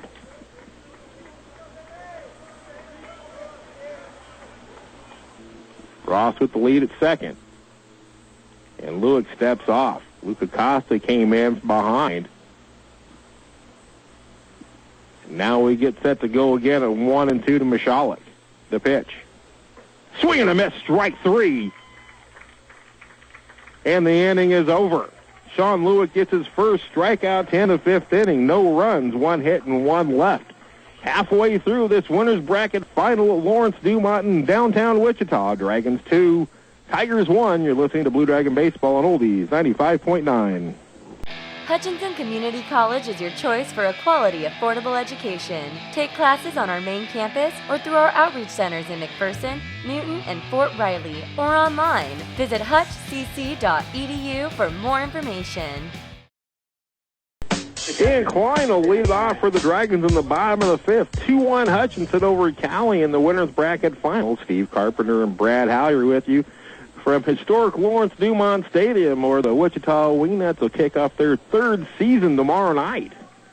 But not before a Region 6 champion will be crowned. That championship game will be at 9 a.m. tomorrow morning, and the if game would be at noon. Klein first pitch swinging, hits it off the end of the bat foul. So far, the lower part of the Dragon order, 5 through 9, hitless. Hasn't even reached the base. Spurlock misses low and away, and evens the count of the ball and a strike to Dan Klein. Spurlock struck out the side in the 4th. Here's the 1-1. Lace foul off to the right, and Klein down in the count, 1-2.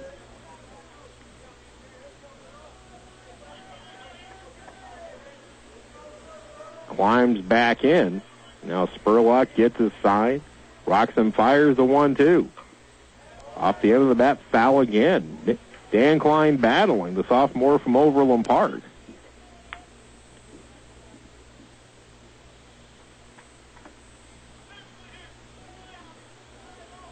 Now the 1-2. Swing and a miss, strike 3 on a curveball. 4 consecutive strikeouts now for Steven Spurlock, who seems to be finding his rhythm. Matt Williams. Guess he's figuring, but forget letting Hutch put the ball in play. Might just get a strikeout. Don't let his defense make any errors that way. There's Matt Williams. Grounded to short his first time. Dragons with only 2 hits. They've been out hit 5-2. Fly ball, well hit center field. Going back is Melendez. Still going back, looking up. It's out of here. Matt Williams does it again. A solo blast to center field, and the Dragons lead it 3-1. Matty's 4th postseason home run. 6th of the season, 10th of his career. And he gives Hutchinson a 2-run lead. Jamel Cervantes. So much for striking everybody out. Matty Williams takes one of the deepest part of Lawrence-Dumont. And now here's Cervantes. And really, for the first time of the 4 home runs he's hit in the postseason, that was about the first one that he said where I knew had a pretty good chance when it left his bat. Cervantes takes ball 1. What a tear this kid is on. They've all just been towering, majestic, Albert Pujols-like home runs, and that was no different. I mean, he just absolutely just drilled that ball. And let's face it, we haven't seen many balls even hit to the warning track here in this tournament. And Williams has hit 2 home runs now. The only person in this tournament with a home run. Pitch in on the hands, and a tough bunt for Cervantes. He bunts it too hard to the first baseman, Ray. He takes it to the bag himself, and there's 2 away. I think Jamel was maybe looking to get out of the way of that one.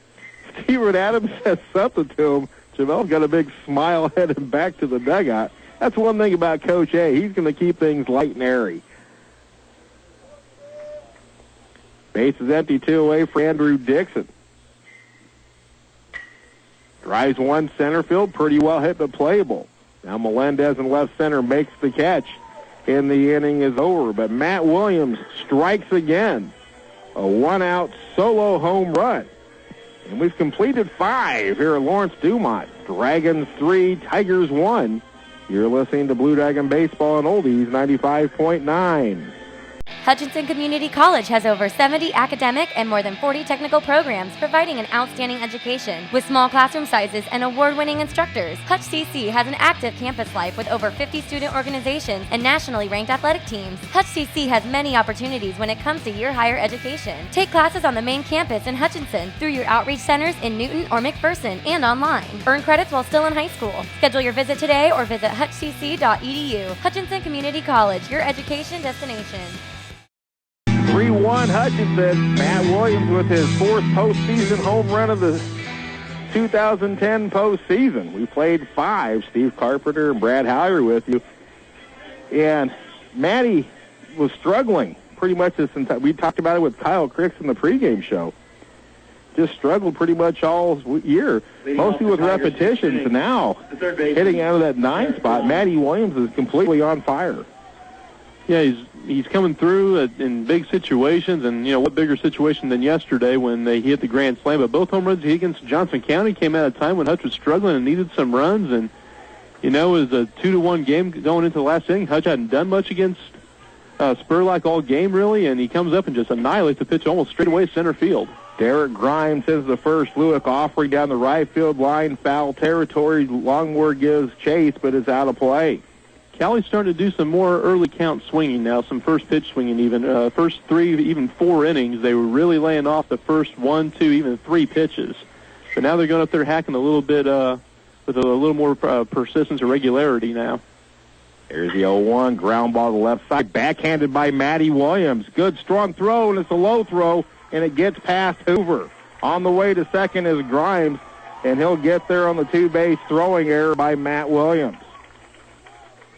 So here we are talking Matty up, and he commits Hutchinson's second error of the right game. Fielder, Aaron Ray. Kind of short-armed that ball a little bit over to first base.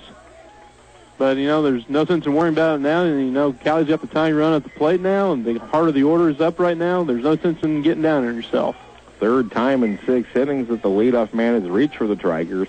Right fielder Aaron Ray steps in. 0 for 2, reached on the first error back in the first, and then was picked off by Dan Klein to end the inning. Lewick's pitch. Line shot up the middle. Cervantes coming in, makes the catch. Tries to throw behind. Grimes not in time. That ball was hit right on the screws, but it stayed up just enough for Cervantes. He's playing fairly shallow in center. And when you get his speed and his ability to read the ball off the bat like he can, you can afford to play a little shallow like that.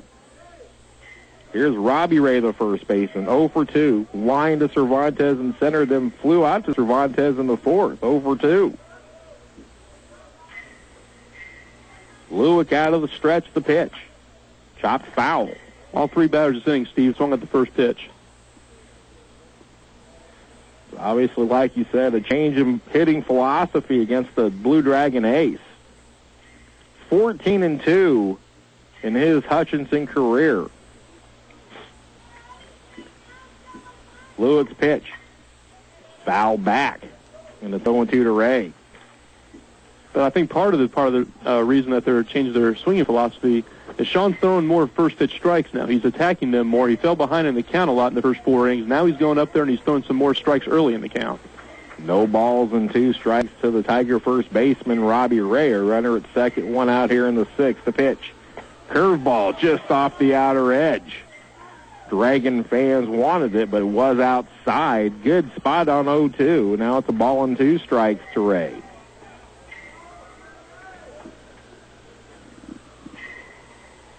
Here's the 1-2.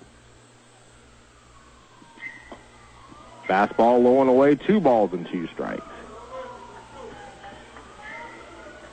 Dan Klein has primarily been setting up outside.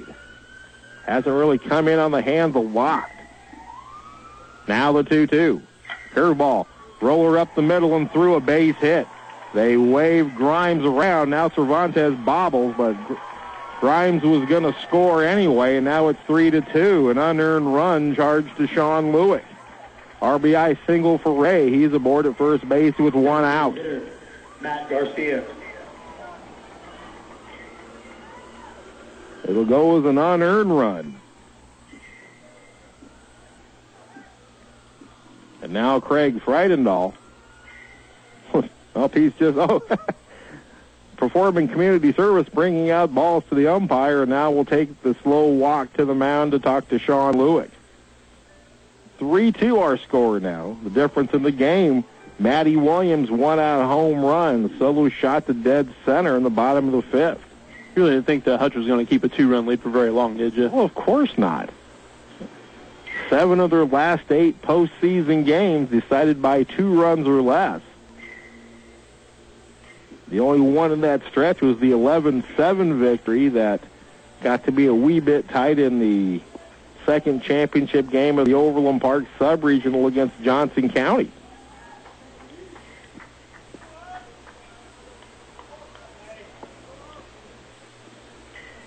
So here's designated hitter Matt Garcia. Walked his last time up, 0 for 1. Lewick's pitch.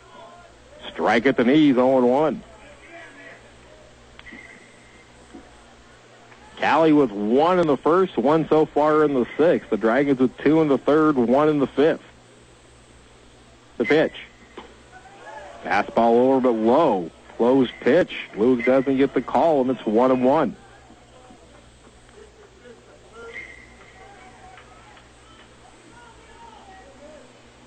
Decent lead over at first for Ray. Here's the pitch. Swing and a miss. Good fastball from Lewick, and it's 1-2. 6 errors in the game, 4 by Cowley, all coming in that 2-run 3rd inning. 3 charged to catcher Ray Otero. Here's the 1-2 from Lewick.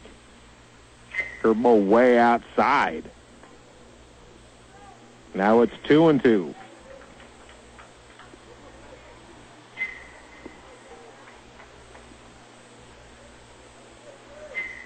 Sean out of the stretch, comes set. Checks surrender at first, the pitch. Swing and a miss, strike 3. Sean Lewick gets his 2nd strikeout. 2 outs in the inning now. Second baseman. And second baseman Philip Wilson steps up. Wilson 1 out of 2. Singled up the middle his first time. Flew out to right in the 4th.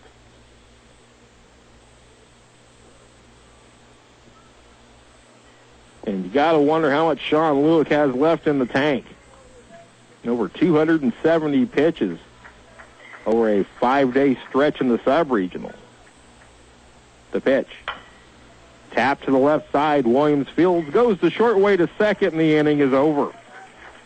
But an unearned run gets the Tigers back within 1. 1 hit, 1 error, and 1 left on. We go to the bottom of the 6th inning. Dragons 3, Tigers 2.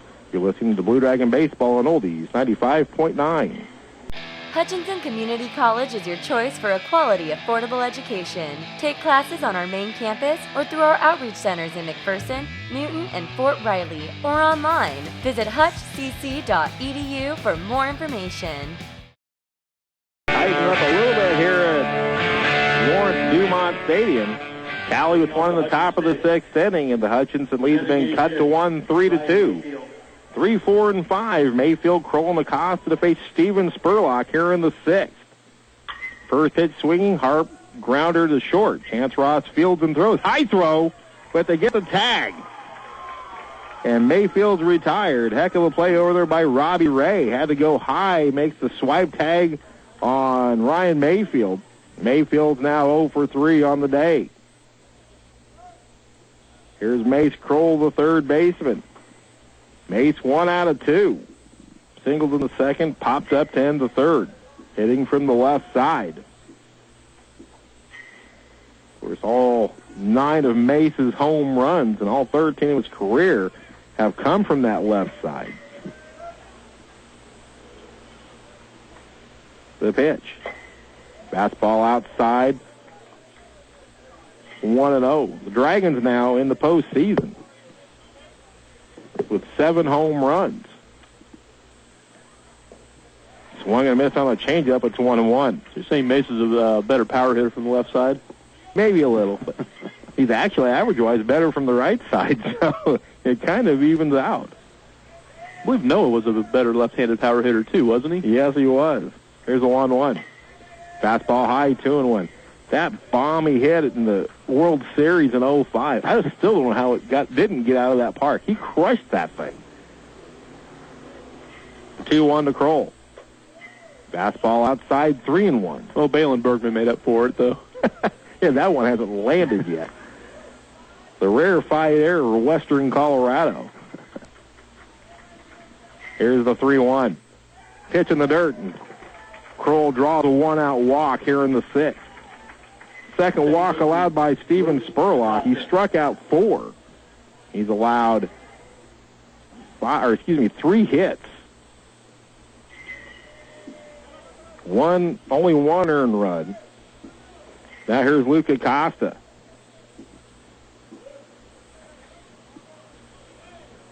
Last night, Zach Cargill 2-hit Seward County for 8 innings. Acosta takes a strike on the outside corner. You know, Steve, sometimes certain batters, for whatever reason, just don't see certain pitchers very well for whatever reason. And I don't think Luke Acosta's seeing Spurlock very well right now.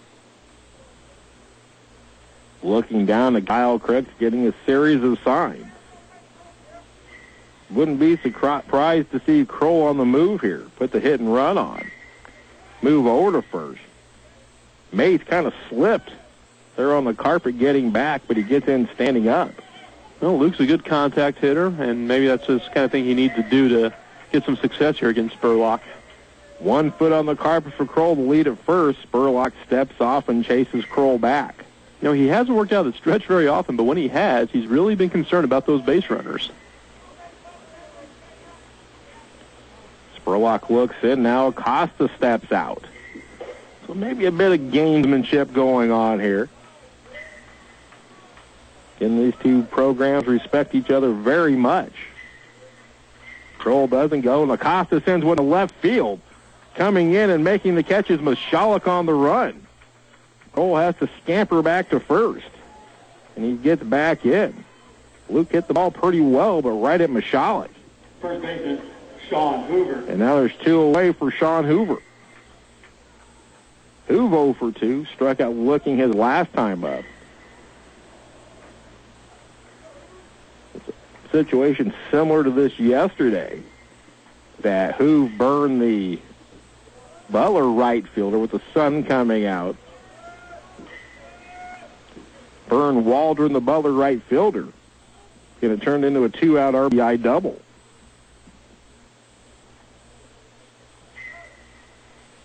Mace Kroll the lead at first. He's there with 2 outs. The pitch. Hit off the end of the bat, foul.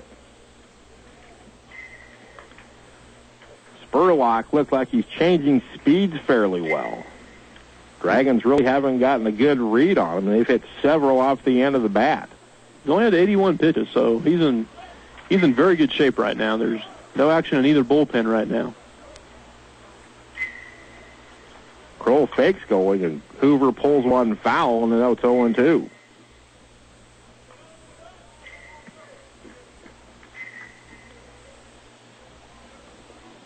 Of course, rain has pushed this tournament back. Of course, rain is a commodity the Dragons have learned to know and not so much appreciate here in the postseason.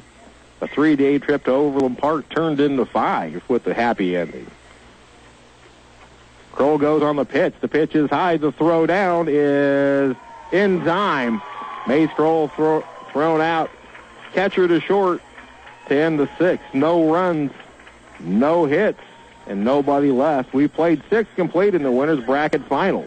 Dragons 3, Tigers 2. You're listening to Blue Dragon Baseball on Oldies 95.9. High school students, you can step ahead with Hutchinson Community College. Go to hutchcc.edu to find how you can earn college credit while still in high school.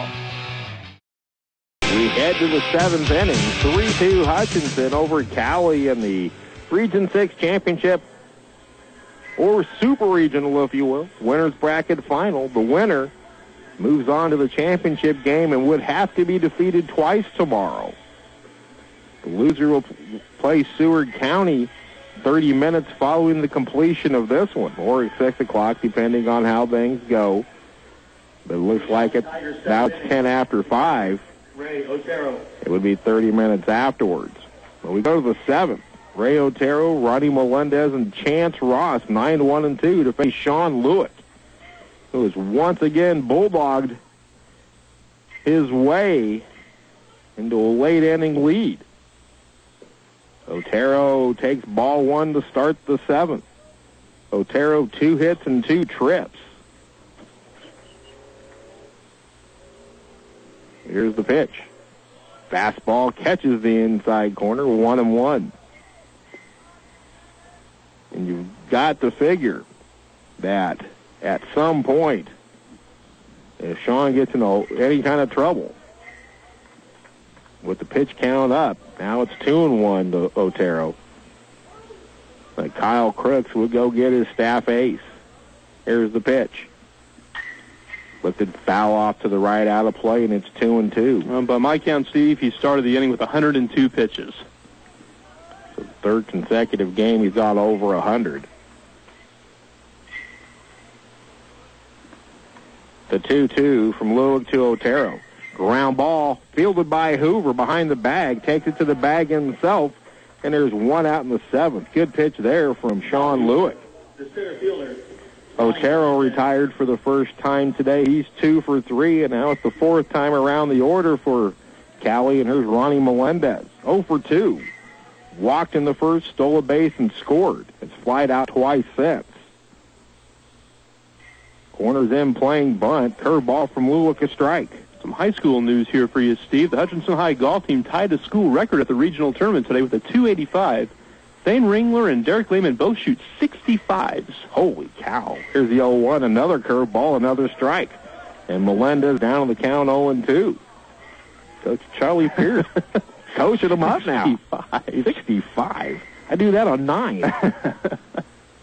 Here's Lewis 0-2 to Melendez. Fastball outside, a waste pitch there. Now it's 1-2. Well, Thane Ringler is a good kid, and I tell you, he's been one of the better golfers to come through the Hutch High program here. The 1-2 delivery. Tapper third base side, but it'll trickle foul. Good thing for the Blue Dragons that it did. You weren't going to get the fleet-footed Melendez. But it remains a ball and 2 strikes.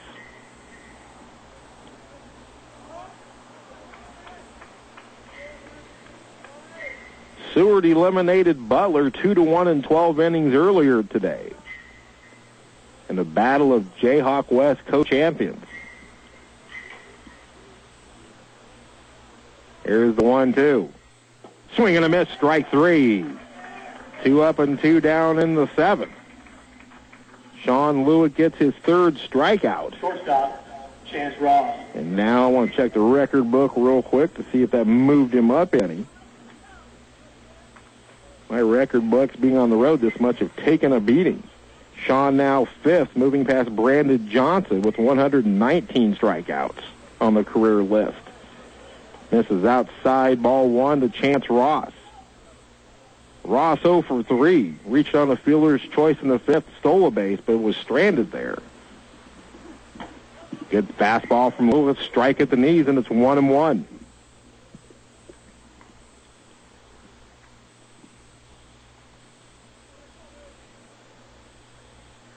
Here's the 1-1 from Lewis. Over the low, 2-1.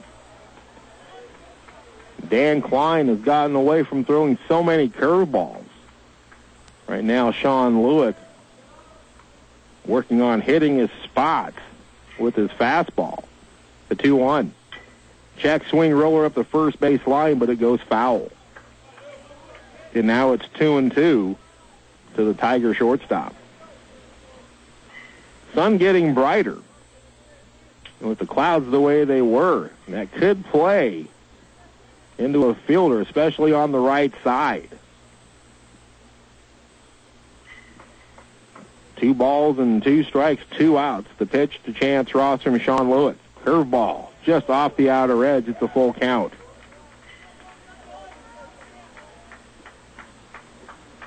Strike zones here in this tournament been consistently small. Now the payoff from Lewis to Ross. It's a 2-out walk. Third walk allowed by Lewis. And here's B.J. Michalek, the left fielder. 0 for 3, struck out to end the 5th, his last time up. B.J. Michalek. Seward County still hitting down in the cage. Waiting up in the upper level here at Lawrence-Dumont for the loser of this one. Now Lewis out of the stretch. Comebacker right to Lewis. Fields cleans, makes the throw, and the inning is over.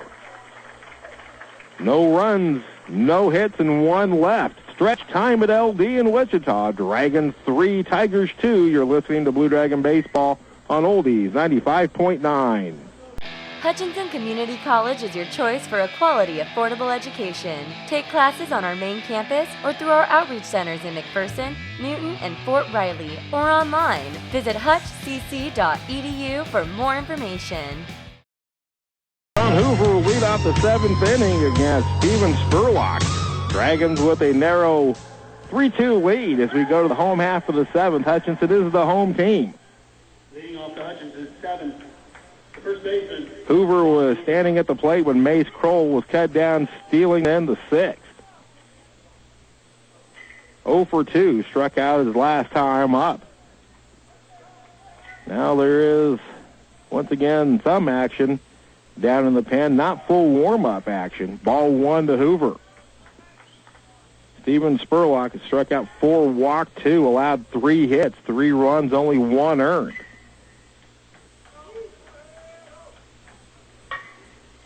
Ground ball to the right side, fielded by Wilson, the second baseman. He throws Hoover out to start the 7th. Hoover 0 for 3. Here's David Longmore, the right fielder. David Longmore.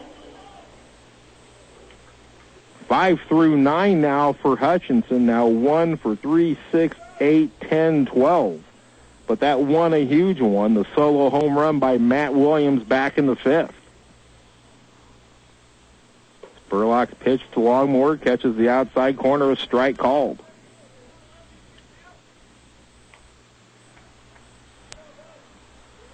Morgan Servo is throwing, but not warming up, just keeping that arm loose just in case. Ball 1 to Longmore, it's even at a ball on the strike.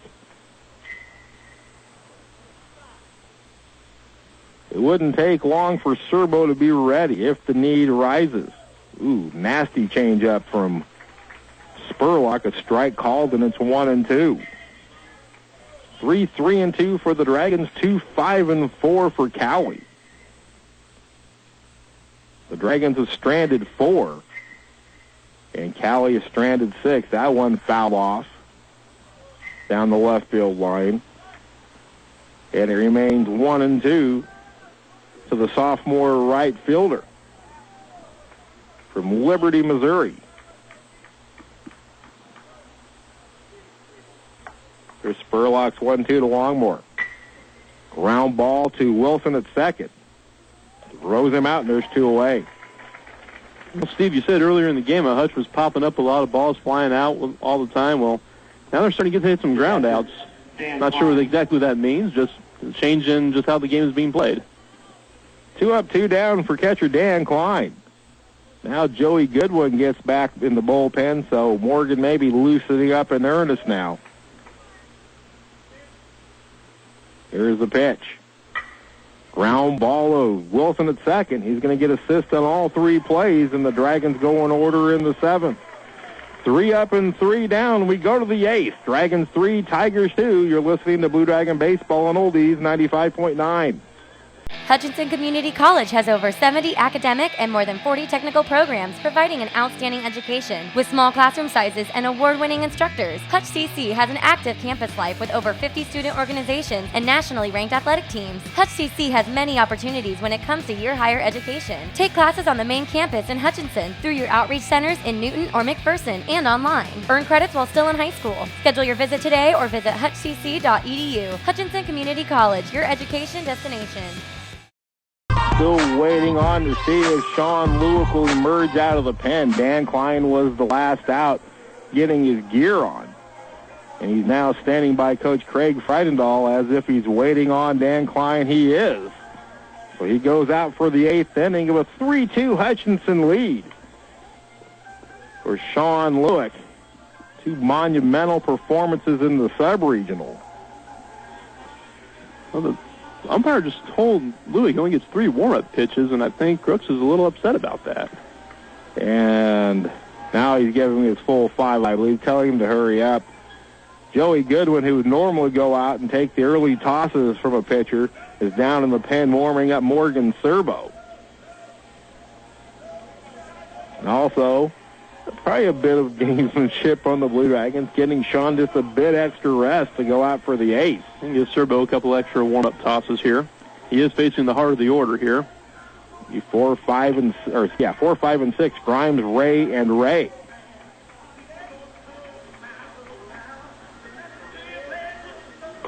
Another nail biter in the postseason for the Hutchinson Blue Dragons. Glad you've joined us. Steve Carpenter and Brad Howell with you. And for those of you listening in on the internet and the Blue Dragon Sports Network, we also thank you for joining us. Derek Grimes, the third baseman. 1 out of 3, singled back in the first. Reached on a throwing error by Matt Williams and scored in the 6th. And Lewick misses outside, ball 1. Sean Lewick, 3 strikeouts, 3 walks, 5 hits allowed. 2 runs, only 1 earned. The pitch. Driven to center field. Longmore coming in. Has a beat on it and makes the catch. 1 out in the 8th. Ball hit well, but right at Longmore, and he also played it well as that sun kind of dipped in behind a cloud. Not quite as bright here at Lawrence-Dumont. Here's right fielder Aaron Ray, 0 for 3. Reached on a fielding error back in the first and then subsequently picked off by Dan Klein to end the inning. Has lined out twice since. Once to Kroll and once to Cervantes. Chopper to Matty Williams. Fields and throws. Got him. 2 away. You know, Steve, since the first 2 innings when Lewick had back-to-back 22-pitch innings, the most pitches he's had in an inning is 17, so not too bad. He's been pretty consistent since those first 2 innings. But those first 2 innings really cut into his pitch count. Here's Robbie Ray, the first baseman. Single in 3 trips. RBI single back in the 6th to drive in Grimes with Cowley's 2nd run. Lewick winds and fires the pitch. Squares to bunt, does Ray, and he takes it for a strike.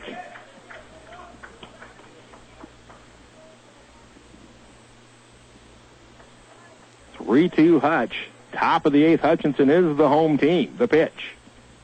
Swing and a miss. A great change-up from Lewick, and it's 0-2.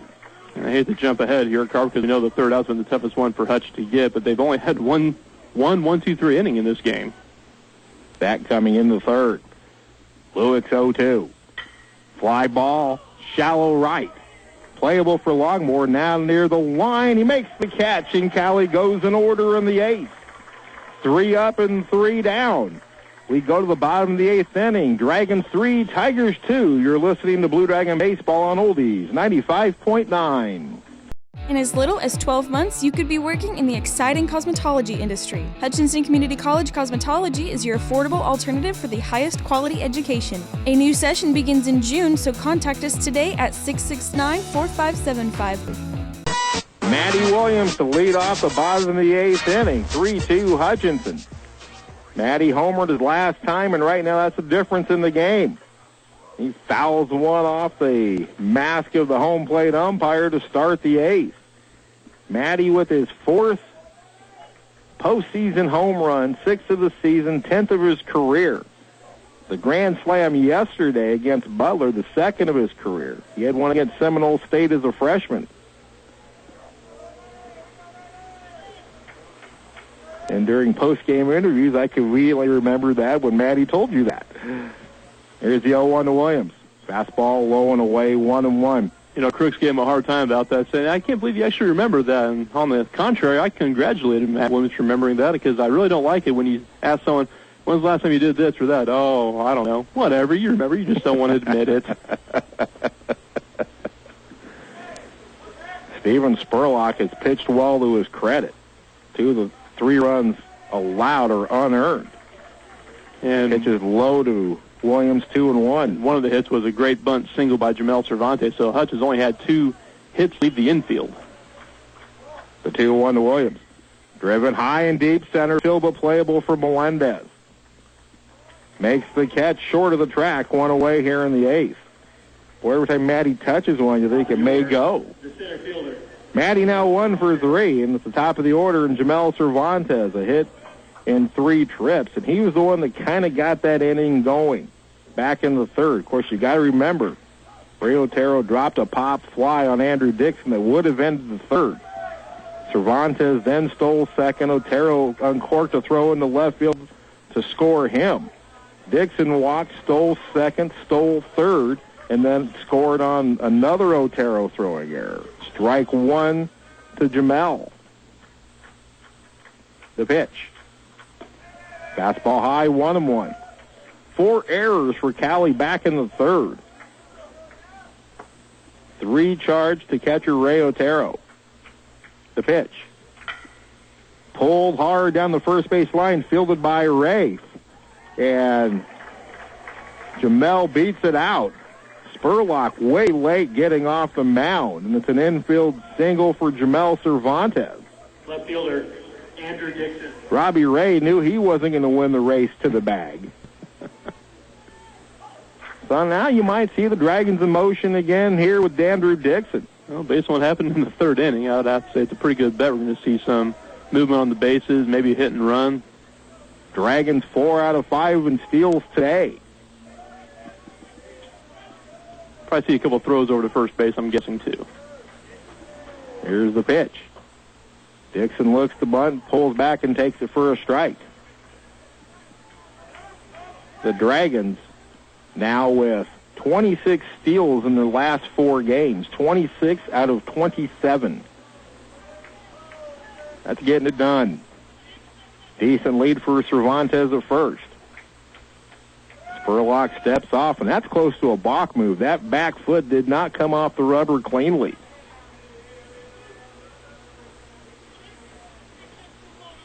Spurlock comes set, move over to first. Mel back in standing. Did you hear that, Steve? A late did. back yell from the dugout.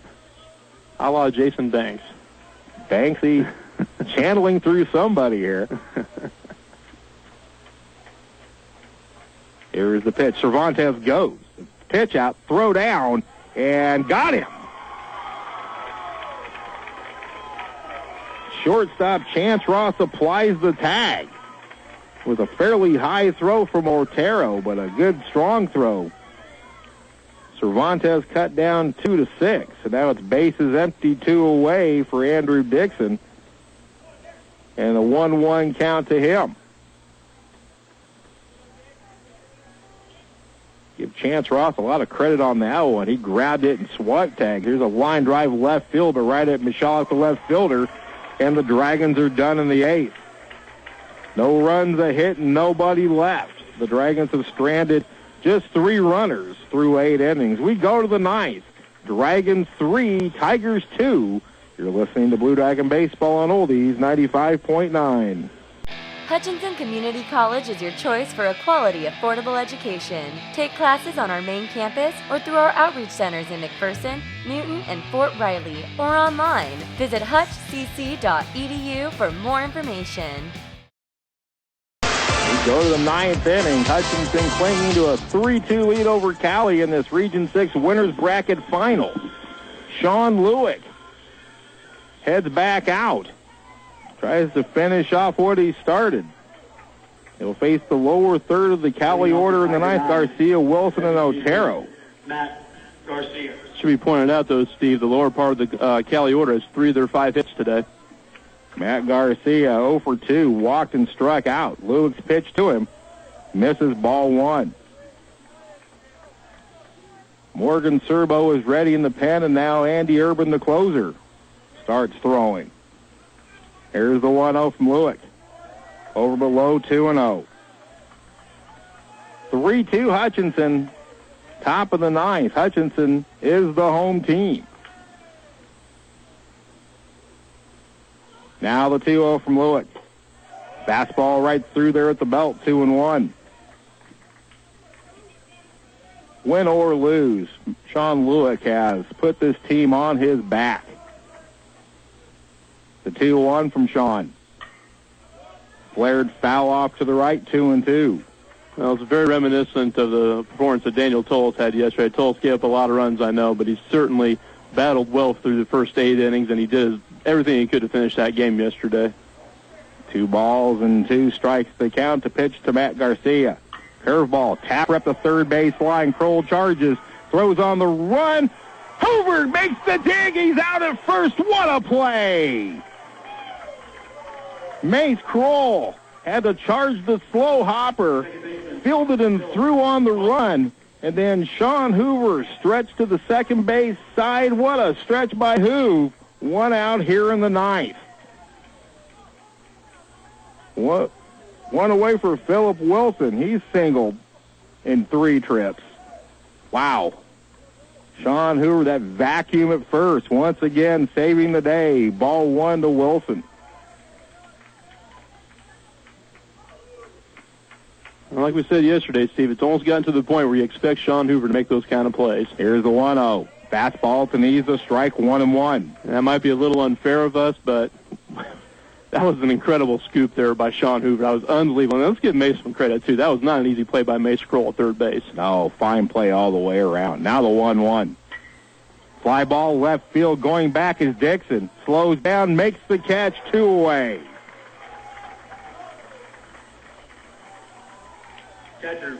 Catcher Ray Otero is Cowley's last chance. 3-2 Dragons, top of the ninth. And if not going to say too much about yesterday, but there's no 6-run lead sitting there either. It's college baseball. I mean, it's as unpredictable of a sport as you can find. Lewick's pitch. Fastball misses outside. Otero, a pair of singles, grounded to Hoover his last time, 2 for 3. Ronnie Melendez waits on deck. Lewick's pitch. Strike at the knees, 1-1, a good fastball.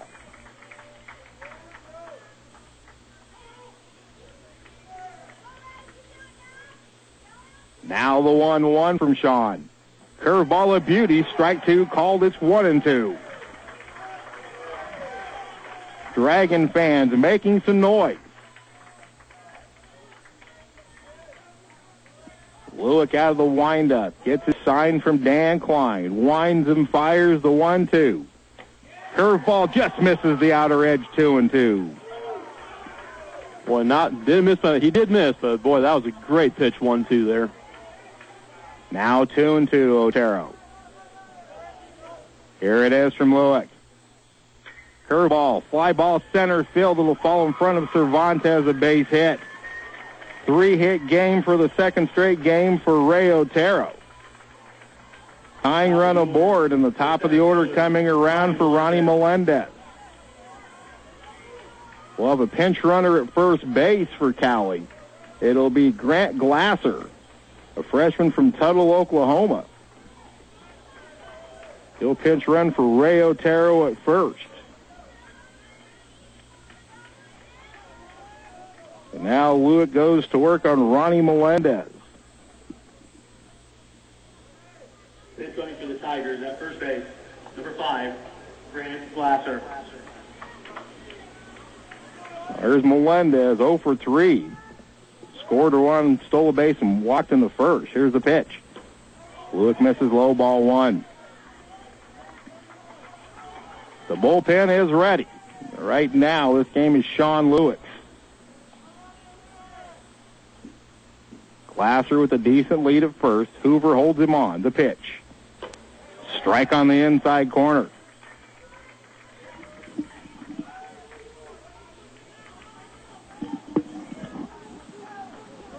1 ball, 1 strike, 2 out. Lewick out of the stretch, checks the runner the pitch. Curveball of beauty, strike 2. It's 1-2 to Melendez.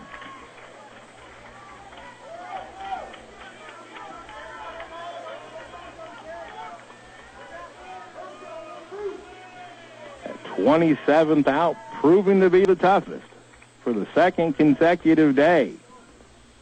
Lewick gets his sign. Now the 1-2. Fastball just misses the inside corner. That one was close. Was off the inner edge, though. Great spot there now, 2-2.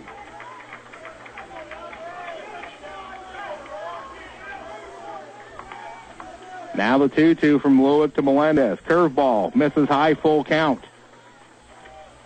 Significant there is Grant Glasser will get a head start on the pitch. 3 balls, 2 strikes, and 2 outs. 1 in the gap could tie this thing up. Lewick's payoff. Curveball grounded up the middle. Will get through a base hit. Headed to third is Glasser. The throw will come in the second. Now the tying run at third base with 2 outs.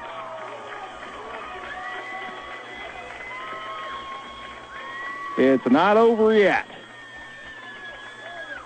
Shortstop Chance Ross will be the hitter.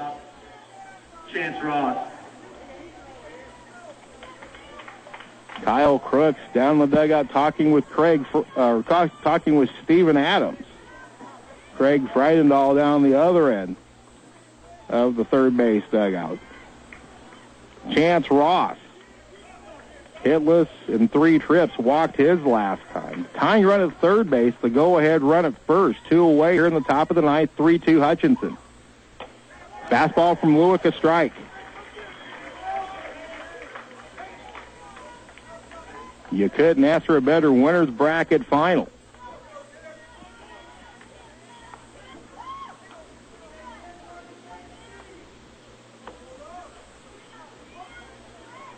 Now, both batter and pitcher taking their time. Now we're set to go. Here's the 0-1. Curveball, ground ball to Williams. He bobbles it, and everybody's going to be safe, and we're tied. Maddie got caught between decisions. Fielded it cleanly. Had trouble getting it out of his glove. And we're tied at 3-3. It will be... What will they score that? I'd say that's an error. It'll be scored an error. Now the trainer's going out to talk to Ronnie Melendez at second. He appears to be shaken up, not sure what. It'll be charged an error.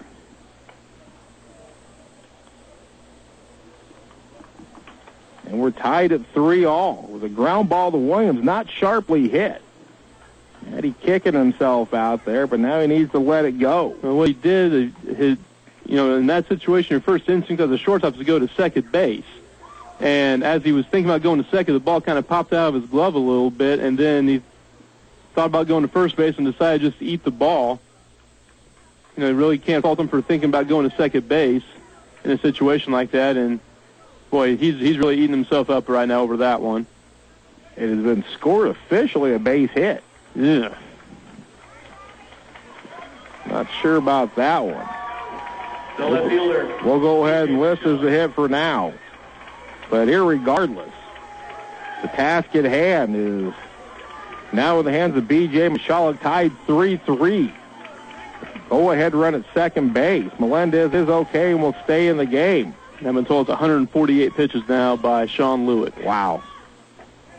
Strike at the knees from Lewick. 0-1 to Michalek. None of these hits in this inning or that last ground ball were terribly hit hard. As a matter of fact, most of Cowley's hits today have not been hit hard. Here's the 0-1. Strike on the outside corner. 0-2 to Michalek. Looking ahead to the bottom of the ninth inning, it'll be Mayfield, Kroll, Acosta, 3, 4, and 5.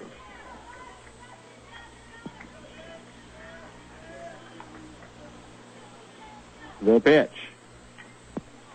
Foul tipped, and that got Dan Klein right in the midsection, and he's in a world of hurt. Kyle Crooks out there quickly. And that foul tip off the bat of B.J. Michalek.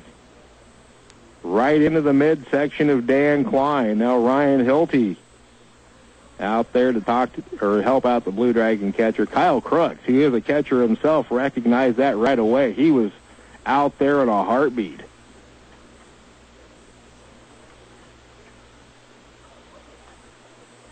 Now Ryan Hilty and the HCC Sports Medicine staff working on the Dragon catcher.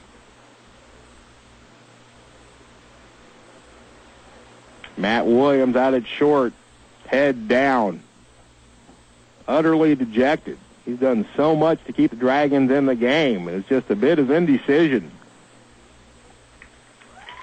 that cost him. Dan Klein now to his feet. Big hand from the crowd here. Kyle Crooks dusting him off a little bit. I will say this for a catcher, that is an occupational hazard. Pound for pound, though, Dan Klein, one of the toughest you'll find. So now back to business. Runners at first and second, 2 out. 0-2 count on B.J. Michalek. The go-ahead run out at second in Ronnie Melendez. Good speed on the base pass for the Tigers. Chance Ross at first, also good speed. He's not being held on by Hoover. Here's the 0-2 to Michalek. Fouled off, and it remains 0-2.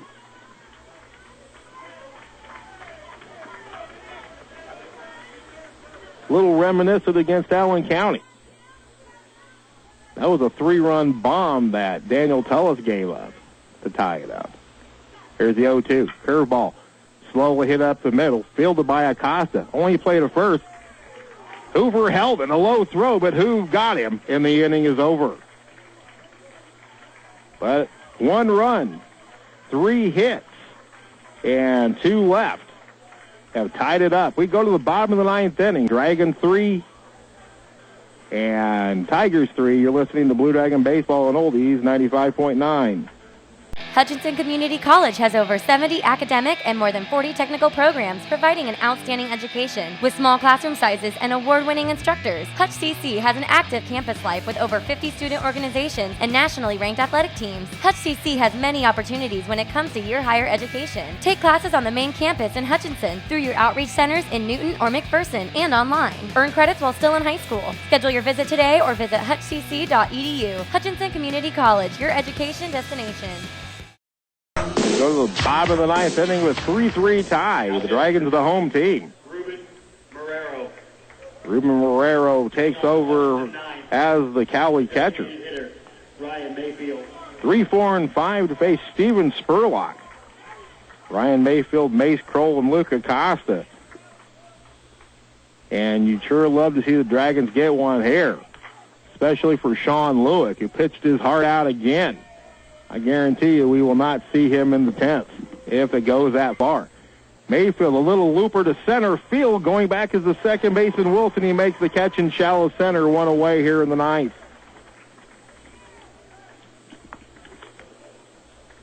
Here's Mace Kroll. 1 for 2, a single in the second. Popped out in the third. Walked and was caught stealing in the 6th. Hitting from the left side.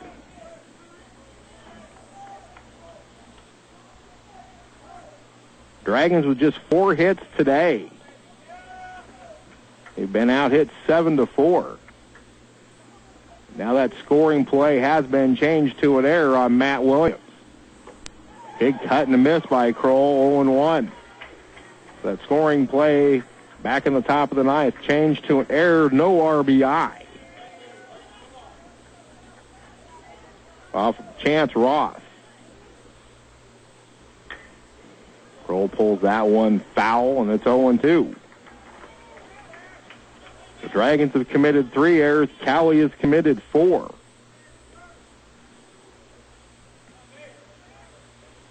Dragons with 2 runs in the 3rd, 1 in the 5th.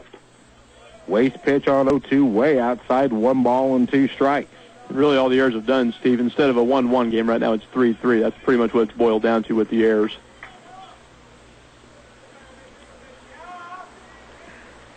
Here's the 1-2 to Kroll. High pop, left field, or third base side foul territory. Derek Grimes makes the catch, and there's 2 away here in the Dragon ninth. That'll bring up Luke Acosta. Luke 0 for 3.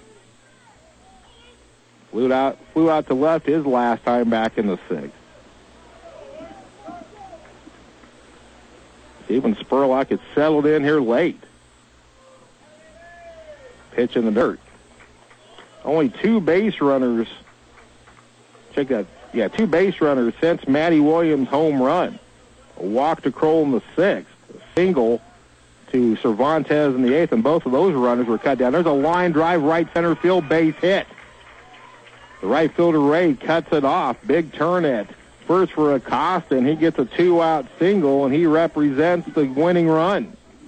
And here's Sean Hoover. Hoove 0 for 3. And you got to figure with the thought process of Kyle Crooks that we've come to know him, would not be surprised to see a hit and run here. Good speed on the base paths in Acosta. If Hoove can plug a gap. The pitch to Hoover. Runner goes on the first pitch. Little roller up the middle. Fielded by Ross. Throws over, and we're going to extra innings. The hit and run was on. But the Dragons can't do anything with the 2-out single by Luke Acosta. No runs, 1 hit and 1 left. We've played 9. We're tied 3-all in this winner's bracket final. You're listening to Blue Dragon Baseball on Oldies 95.9. Hutchinson Community College is your choice for a quality, affordable education. Take classes on our main campus or through our outreach centers in McPherson, Newton, and Fort Riley, or online. Visit hutchcc.edu for more information.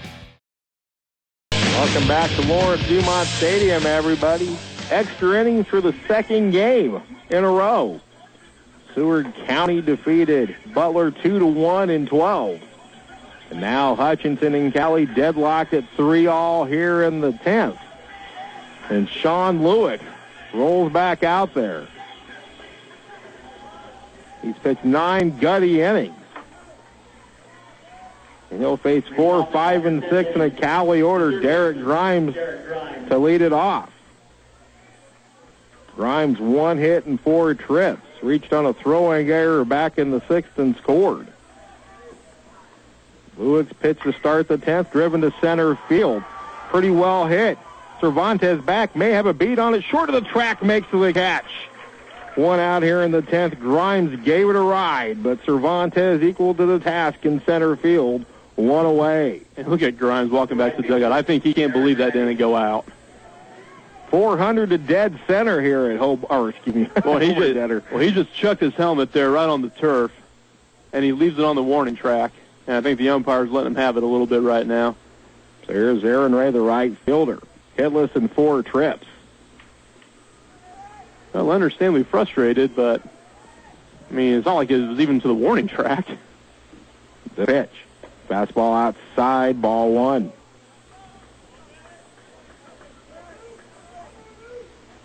The sun has gone in behind the clouds again, 64 degrees.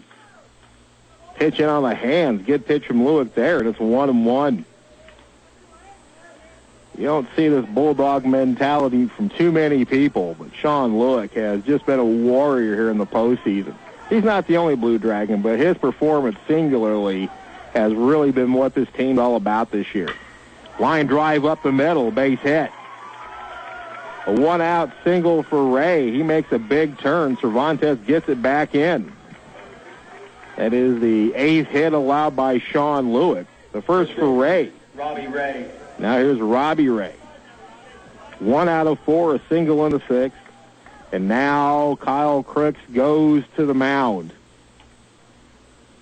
And if this is indeed it for Sean Lewitt, there needs to be a standing ovation of major proportions for the sophomore lefty from Andale High School.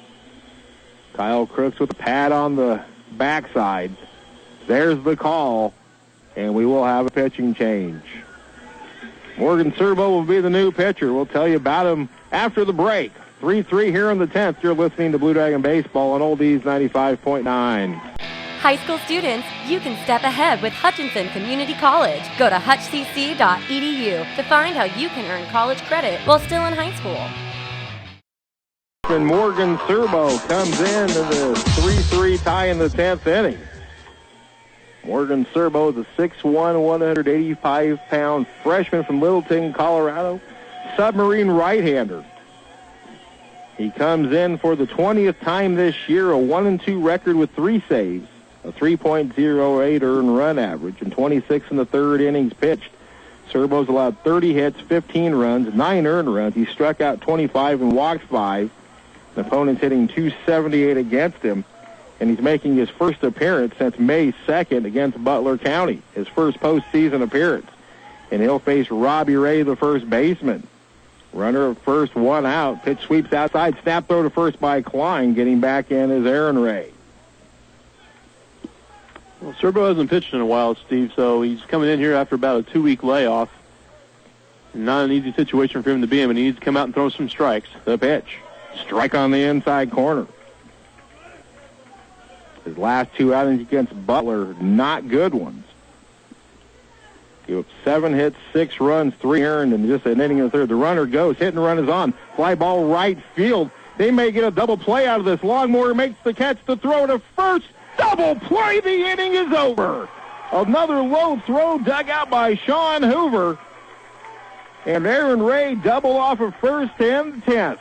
No runs, a hit, nobody left. We go to the bottom of the 10th inning. Dragons 3, Tigers 3. You're listening to Blue Dragon Baseball on Oldies 95.9. Hutchinson Community College is your choice for a quality, affordable education. Take classes on our main campus or through our outreach centers in McPherson, Newton, and Fort Riley, or online. Visit hutchcc.edu for more information. We go to the bottom of the 10th inning of this winner's bracket final of the Region 6 Championship. 3-3 our score. Sean Hoover will lead it off against Steven Spurlock, who has gone 9. The right fielder. David Longmore to lead off. My apologies. Longmore 0 for 3. It's the bottom third of the order. Longmore, Klein, and Matty Williams. Longmore 0 for 3. Here's the pitch. Outside, ball 1. Sean Lewick. 9 in the third innings pitched, 3 runs, only 1 earned, 8 hits, 3 strikeouts, 3 walks. What an effort by the sophomore from Andale. He'll get a no decision. Sharply hit ground ball to Wilson at second. Throws out Longmore, 1 out here in the Dragon 10th. Here's Dan Klein, the catcher. He's 0 for 3.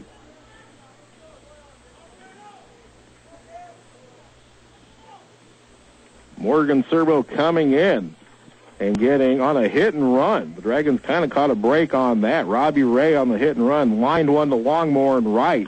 Longmore made a strike to Hoover at first. There's a popped-up bunt. Barehanded by Spurlock, and he hits the third baseman in the head on the throw, and the runner is safe. What a bizarre play there. Spurlock fielded barehanded, spun and threw, and drilled third baseman Derek Grimes either in the shoulder or the head. I'm guessing not the head because Grimes isn't holding his head. But the Dragons get a infield single. What I think may have happened there, Spurlock was actually going to pump the ball there and not throw it. And when he brought his arm around to pump the ball, that's when he hit Grimes. Because if he had actually thrown that ball, good grief. I mean, Grimes may not be getting up right now. So I kind of think that Spurlock would actually pump fake the ball there. So here's Mr. Clutch, Matt Williams. Well, I'd say if anyone deserves to plug a gap here or even just get a single, it's Matt Williams here. He committed the error in the top of the ninth to allow the game-tying score. The pitch to Matty is up high, hit inside, ball 1. Matty threw the elbow out a little bit, trying to get clipped with that one. 9th hole in the order is up. Matty Williams. 1 out of 3. Decent speed on the base pass and Klein. Safe lead over at first. One out here in the bottom of the 10th of a 3-3 game. The pitch. Klein goes. The pitch is thrown, or the ball is thrown down as a bad throw from Ruben Marrero. way to the left field side of the bag, and Dan Klein steals the base. Give Philip Wilson a lot of credit there, the Cowley second baseman. That ball was probably thrown at least 5 feet off the base there, and he's coming all the way across second base to scoop that ball up, and he managed to. That ball gets by him. Klein's probably at third base right now. Dan Klein with his 4th steal in 8 attempts. 5th stolen base of the game.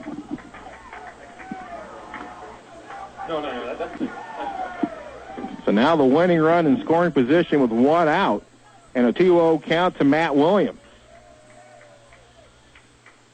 This would be the ultimate redemption story here, Steve. Spurlock comes set, now steps off. Although I'm kind of betting right now Spurlock's going to be careful with Williams. He's got a base to give. Even if he walks him here, puts the double play back in order. Chase Webb warming up in the Cowley pen. Once again, Spurlock steps off. And Lefty Burrows is going to make the slow walk to the mound. Of course, Darren Burrows, the brother of head coach Dave Burrows. And we're going to get a pitching change. Chase Webb will be the new Cowley pitcher. We'll tell you about him after the break. 3-3 here in the 10th. You're listening to Blue Dragon Baseball on Oldies 95.9. High school students, you can step ahead with Hutchinson Community College. Go to hutchcc.edu to find how you can earn college credit while still in high school. Chase Webb, a 6-foot, 190-pound sophomore from Tulsa, Oklahoma, a right-hander, takes over for Steven Spurlock.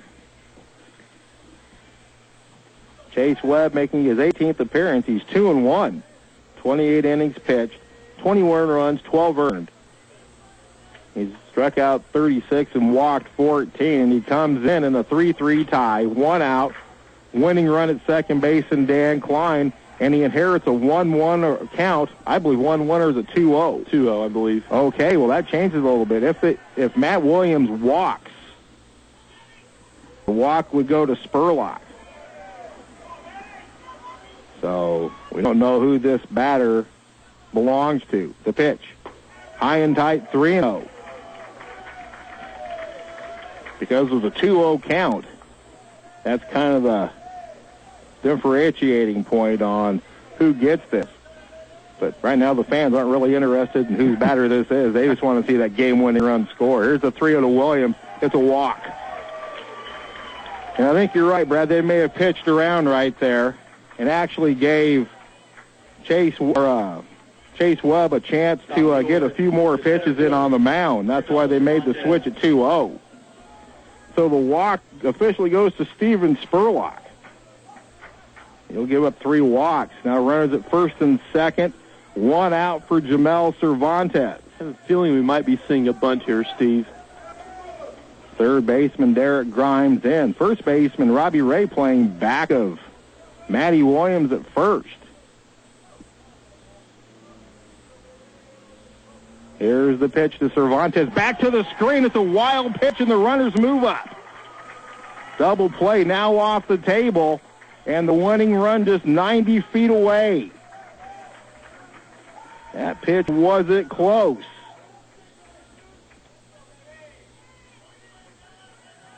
And now the myriad of opportunities And I guess is at hand. I guess the question now is, do you walk Cervantes? He means nothing right now. Andrew Dixon on deck. You want to face the team's leading hitter in a bases-loaded situation. The infield is in all the way around. Webb steps off. Outfield playing shallow. B.J. Mashaw is the left fielder, almost playing a deep shortstop. Not quite that bad, but he's in tight, as well as right fielder Aaron Ray. Melendez fairly shallow in center as well, but a little bit deeper than his counterparts. The pitch. Chopped foul at the plate. 1-1. So they go after Cervantes.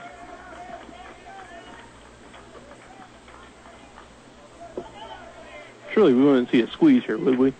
Now, I wouldn't think with a left-handed batter, a safety squeeze possibly. Get a high chopper off the plate. Not great speed on the pass at third. Here's the 1-1. Fouled back, pitch in on the hands, and Cervantes down in the count 1-2. Andrew Dixon waits on deck.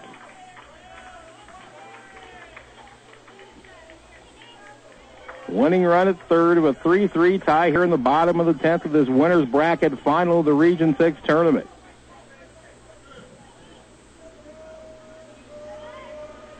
Here's the 1-2 to Cervantes. Foul back again. They're working him over on the inner half. That's 2 pitches right in on the hands of Jamel Cervantes.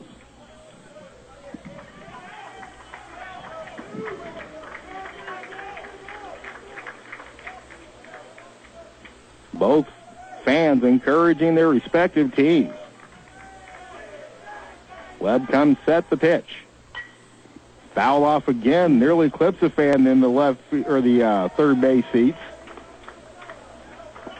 It remains 1-2, and Cervantes battles. Infield is in, as well as the outfield. Anything deep will score the winning run.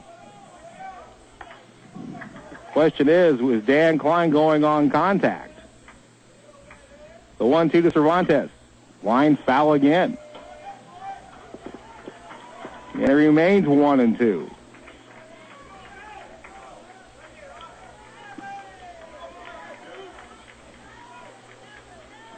Dragons trying to punch their ticket to the championship game, where whoever comes through tonight would have to beat them twice.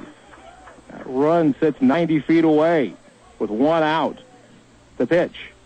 It hit him and the bases were loaded. Fans, a reminder, we ask you to please return all foul balls to the dugout. Klein at third, Williams at second, Cervantes at first, 1 away. And here's Andrew Dixon, the team's leading hitter with the game on the line. Andrew hitless today in 3 trips, walked, stole 2 bases, and scored back in the third. Infield remains in. Outfield peels back a little bit.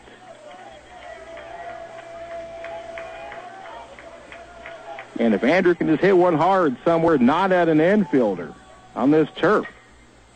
All right, fly down the left field line, tailing foul, and it will get into the seats.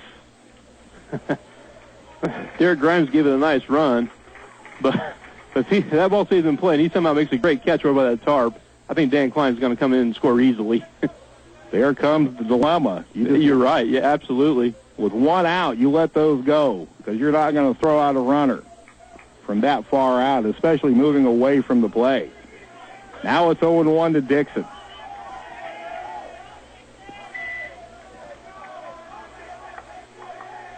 Here's the pitch. Blowing outside, 1-1.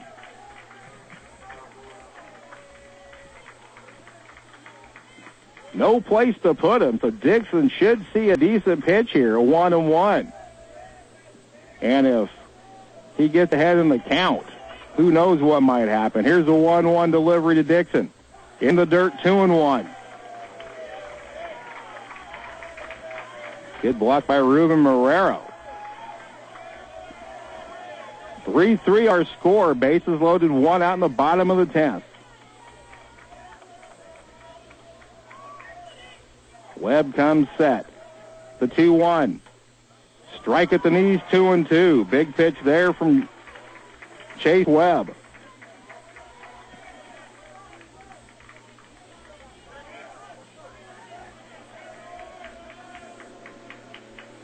Dixon patiently waiting. Now Webb climbs back aboard.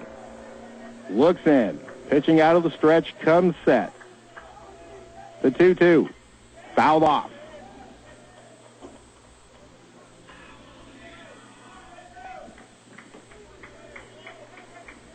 Two balls, 2 strikes, 1 out to Andrew Dixon. Bases loaded.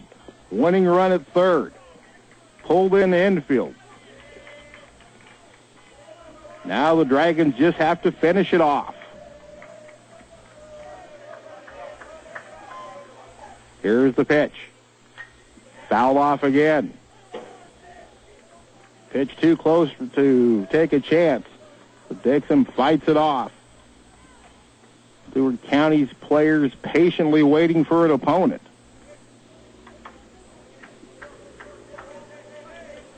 Dragons gave up the lead in the bottom of the ninth with an error. Now try to win it here in the 10th. Here's the 2-2.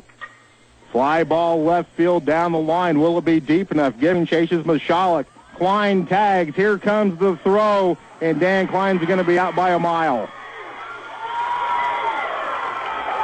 Fly ball, throw him out, double play, and the Dragons' chances go by the wayside in the 10th. No runs, one hit, two left on. We go to the 11th inning, tied 3-all. You're listening to Blue Dragon Baseball on Oldies 95.9. In as little as 12 months, you could be working in the exciting cosmetology industry. Hutchinson Community College Cosmetology is your affordable alternative for the highest quality education. A new session begins in June, so contact us today at 669-4575. Well, the Dragons had bases loaded. One out in the 10th. Shallow fly ball in foul territory by Andrew Dixon. You had to take the chance if you're Kyle Crooks. B.J. Mashalik throws out Dan Klein to end the inning. And now Morgan Serbo's job to keep it at a 3-3 tie as we go to the 11th. Steve Carpenter and Brad Howyer with you from Lawrence-Dumont Stadium. It'll be the lower third of the order to face Morgan Serbo here in the 11th inning. Serbo coaxed a line drive double play to end the 10th.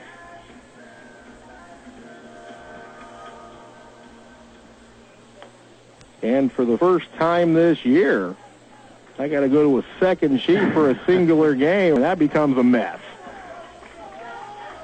So here's Matt Garcia to lead off the 10th. Lefty-righty matchup. We got a pinch hitter maybe here, Steve. We do have a pinch hitter.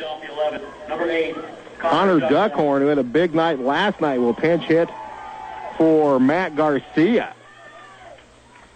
Pitch from Serbo is a ball to start the 11th.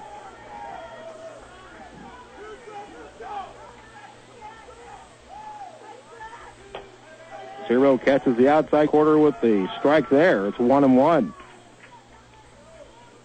Connor Duckhorn, who was the DH last night, had a couple of hits. Strike two. It's 1-2.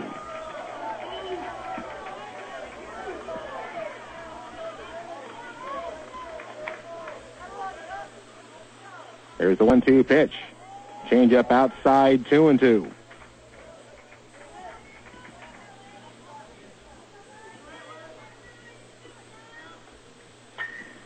Ground ball, knocked down by Kroll. Makes the throw and pulls Hoover off the bag. It'll be a throwing error on Mace Kroll here in the 11th. The fourth Dragon error of the game. Errors are now tied at 4 apiece, and the leadoff man is aboard. Made a great stab at it on a hot shot by Duckhorn. Pitch running for Cowley at first base. Number 15, Tyler Hancock. Tyler Hancock will pinch run for Connor Duckhorn. The batter, the second baseman, Philip Here's Wilson. Philip Wilson.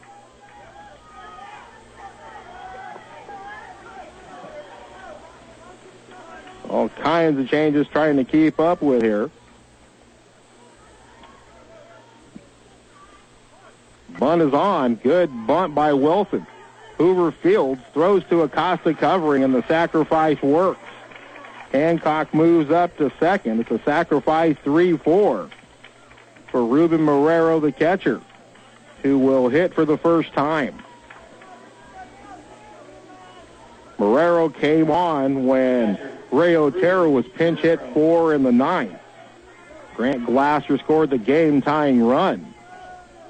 So Marrero bats for the first time today. Go-ahead run at second base, one out here in the 11th. Here's the pitch. Right through there, a strike for Morgan Serbo. It's about 4 teams today battling for their playoff lives. Seward and Butler want 12. Dragons and the Tigers now play in the 11th. Here's the pitch. Way outside, backhanded by Klein. It's 1-1.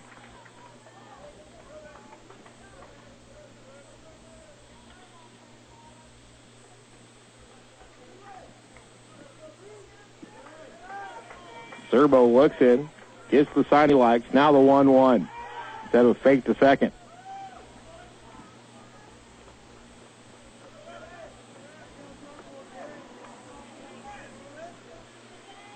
Dragons have already won once in the postseason. That coming against Allen County in the losers bracket final of the sub-regional. Fouled off. 2-2 to Marrero.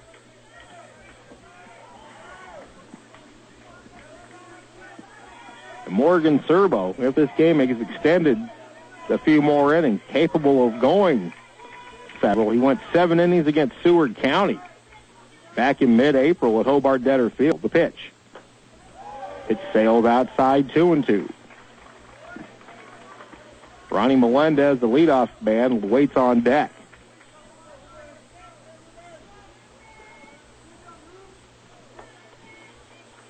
Two balls, 2 strikes. The pitch from Morgan Serbo. Fly ball, shallow right center. Now drifting back is Cervantes makes the catch. Moving up to third is Hancock. So now the go-ahead run at third, 2 away for Ronnie Melendez. I think the wind pushed that on Jamel a little bit. He came in and all of a sudden had to drift back into his left. Yeah, the ball definitely drifted far in the right center field, and Cervantes actually went quite a ways to go get it after initially seeing the ball off the bat. It looked like it was going to be a straight fly out to center field, but it really tailed on him. Moving on the play, away from the play, that allowed Hancock to tag and go up to third. So now here's Melendez. Singled his last trip, and he takes the strike. Melendez 1 out of 4. He also walked, stole a base, and scored back in the first. Here's the pitch. High chopper to Kroll. Makes the field, throws, got him, and the inning is over. They work around the leadoff error and strand him at third. No runs, no hits, 1 error and 1 left. We go to the bottom of the 11th inning. Dragons 3, Tigers 3. You're listening to Blue Dragon Baseball on Oldies 95.9. Hutchinson Community College has over 70 academic and more than 40 technical programs providing an outstanding education. With small classroom sizes and award-winning instructors, Hutch CC has an active campus life with over 50 student organizations and nationally ranked athletic teams. Hutch CC has many opportunities when it comes to your higher education. Take classes on the main campus in Hutchinson through your outreach centers in Newton or McPherson and online. Earn credits while still in high school. Schedule your visit today or visit hutchcc.edu. Hutchinson Community College, your education destination. To the heart of the order in the 11th for Hutchinson. 3, 4, and 5. Ryan Mayfield, Mace Kroll, and Luca Costa to face Chase Webb, who came on in the 10th and worked out of a huge jam. Bases loaded, 1 away, and he got out of it. So here's Ryan Mayfield to lead it off. Mayfield 0 for 4. And he takes the strike to start the 11th. Mayfield in the postseason. Now 3 for 28. Here's the pitch. Hot shot past third into left field. The base hit. The winning run is on. I'll see both these teams, they both are obviously outstanding teams. You figure at some point, when all these leadoff runners get on, at some point someone's going to crack and someone's going to score. I just can't help but think that at some point it's going to happen, especially with all these leadoff runners we've been seeing getting on here in the last couple innings. There's Mace Kroll. Likely bunting here. He's an accomplished bunter, as you can attest by the bunt single he had against Allen County last weekend in Overland Park in the losers bracket final in the 10th inning. Runner goes, and Mayfield's going to steal the base without a throw. And there's a break for the Dragons. Dragons steal their 6th base of the day. And now Kroll can bunt him up to third. And the possibilities start mounting again. Sean Lewick, who has his shoulder and elbow both iced up heavily, walks down to the pen. He gets a no decision today. And if you're going to pat him on the back, pat him lightly, because I bet you he is sore. So it's 1-0 to Kroll. Third baseman Derek Grimes a step behind the bag. Now time called. First baseman Robbie Ray was playing back. Now starts creeping in. Still playing behind the bag. Here's the pitch. Punt popped up. Will be caught by the pitcher Webb, and Mace can't get the job done. So that's the second time today the Dragons have popped up a bunt. One away now with the winning run in scoring position at second base for Luke Acosta. Luke, 1 out of 4, singled back in the ninth. Team's leading RBI man with 51. Broke that streak yesterday. Not having an RBI since April 28th, his first of the postseason. Would love to get his second here. And he takes a strike at the knees, a breaking pitch. Sean Hoover waits on deck.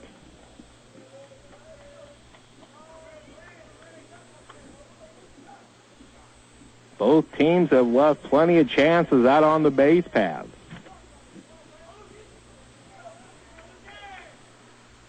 Decent lead for Mayfield at second. The pitch. High and tight. 1-1 to Acosta.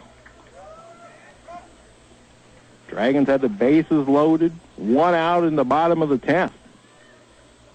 And couldn't convert. Mayfield led off with a single, stole second. Kroll couldn't bunt in the third. Now Acosta hits with 1-1 count here. Here's the pitch. Swing and a miss. 1-2.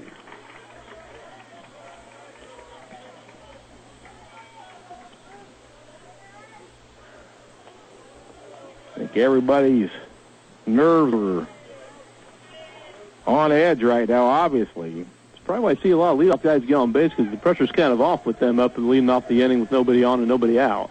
1-2 to Acosta. The pitch from Webb instead of a fake move to second.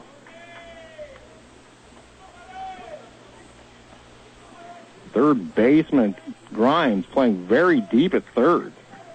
Be a risky move to bunt with 2 strikes, though. If you push one, nobody's going to get him. Here's the 1-2 to Luke. Called strike 3. On the outside corner. Now 2 away. And here's Sean Hoover. Winning run still in scoring position now, 2 away. Fielder David Longmore. Sean Hoover is due. 0 for 4. Infield drops back to regular depth. Fake move to second by Webb. Obviously, the 6 o'clock game not getting started at 6 o'clock.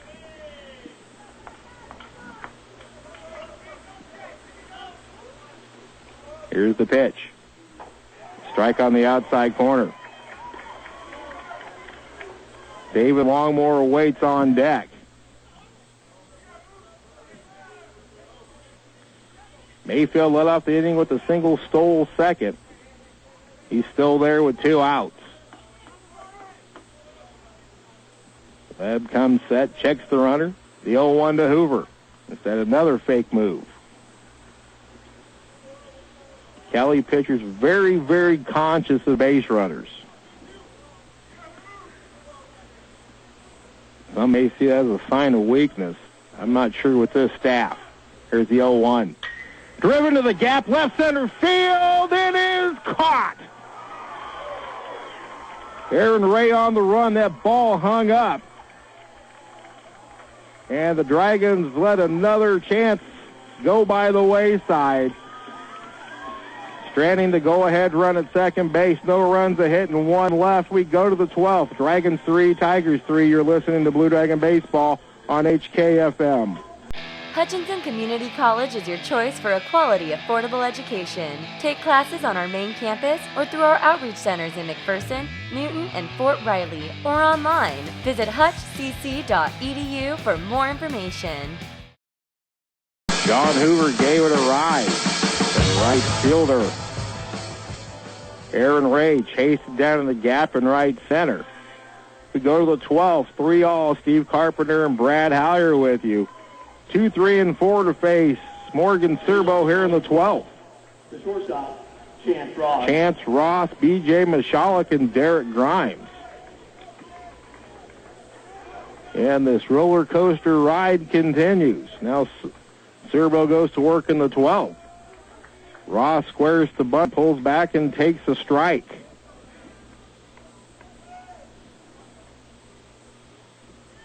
The 0-1. Foul off to the right. It's now 0-2.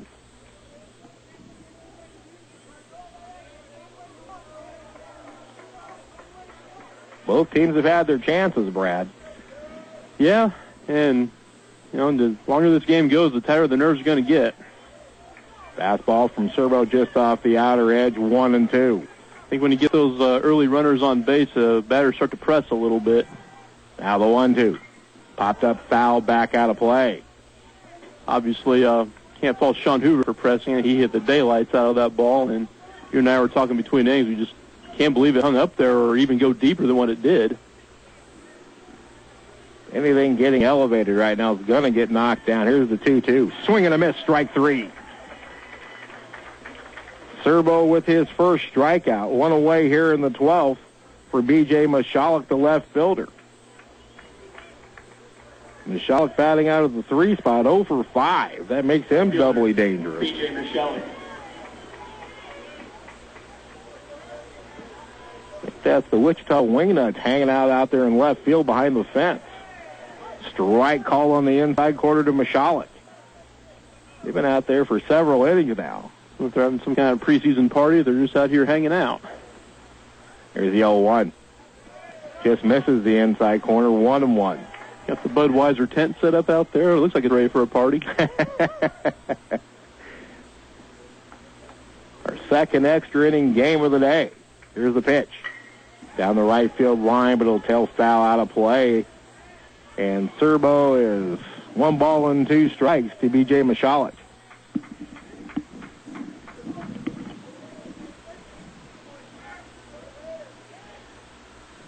Here's the 1-2. High chopper down the third base line, but it goes foul. Can't beat fun at the old ballpark. Dragons this season, in the postseason, both softball and baseball, have had some exciting extra inning games. Here's the 1-2, sails way outside 2-2. In fact, the HCC softball team went 9 innings with Cowley here in Wichita. that was one of the best softball games I had covered. It was just very exciting, back and forth. Had pretty much everything you wanted in a postseason game. 2-2, called strike 3 on the outside corner. Back-to-back strikeouts for Serbo. 2 up and 2 down for the third baseman, Derek Grimes. Sorry about that, Brad. That's all right.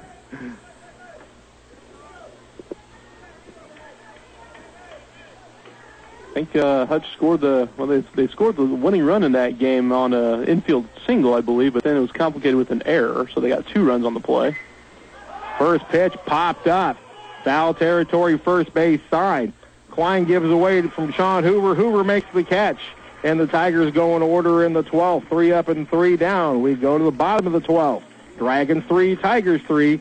You're listening to Blue Dragon Baseball on Oldies 95.9. In as little as 12 months, you could be working in the exciting cosmetology industry. Hutchinson Community College Cosmetology is your affordable alternative for the highest quality education. A new session begins in June, so contact us today at 669-4575. Go to the bottom of the 12th of the 3-3 game in this Region 6 winners bracket final. The winner advances to a very early championship game tomorrow morning. The losers got to turn right back around and play again 30 minutes after the conclusion of this one. Yeah, they only have to play the top seed from the Jayhawk West, too. The right fielder, David Longmore. Seward County awaits. It's the lower third of the order against Chase Webb. As we begin the 12th, here's David Longmore stepping in. Swing and a miss to start the 12th. Longmore is 1 for 4. Singled, stole a base back in the 10th. The pitch. Outside 1-1. Close pitch, and the Dragons get the call on that one. Emotionally, what's the loser going to be like for the next game? I mean, this has been going to be tough. A nail-biter. There's a 1-1. And on the hand, Longmore fouls it off and is down in the count 1-2. Seward County, for their credit on this cool evening, has been sitting over in the upper concourse area for the better part of 2.5 hours now. Their hit time was at 4 o'clock, and it's now 6:35. There's the pitch to Longmore. Called strike 3. Webb painted the outside corner. He gets his second strikeout. The catcher, Dan Klein. One away here in the 12th for Dan Klein, the catcher. Klein 1 for 4. He's singled. Actually, Longmore's 0 for 4, now 0 for 5. My apologies. First pitch swinging, fouls it back out of play. Headed toward some poor unsuspecting car, probably mine, in the Lawrence-Dumont parking lot.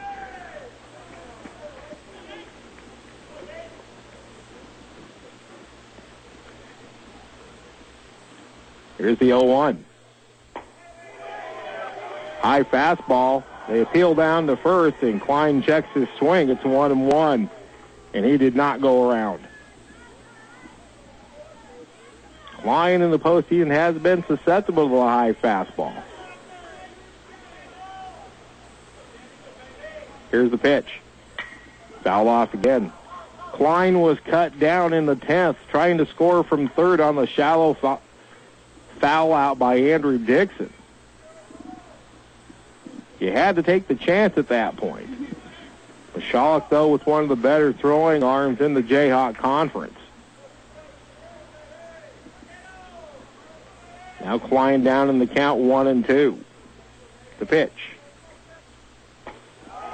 Fastball just misses. Wow. Cowley fans hooting and hollering on that one. But it's 2-2 to Dan Klein.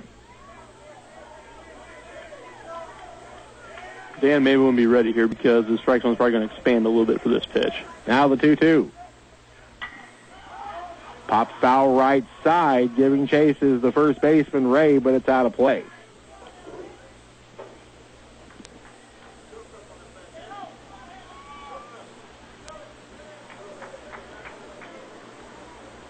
Three runs, 7 hits, 4 errors for Hutchinson. 3 runs, 8 hits, 4 errors for Cowley. The 2-2 from Chase Webb to Dan Klein. Foul off again. Klein very much in a defensive posture right now. Has worked the count to 2-2, fouling off several pitches.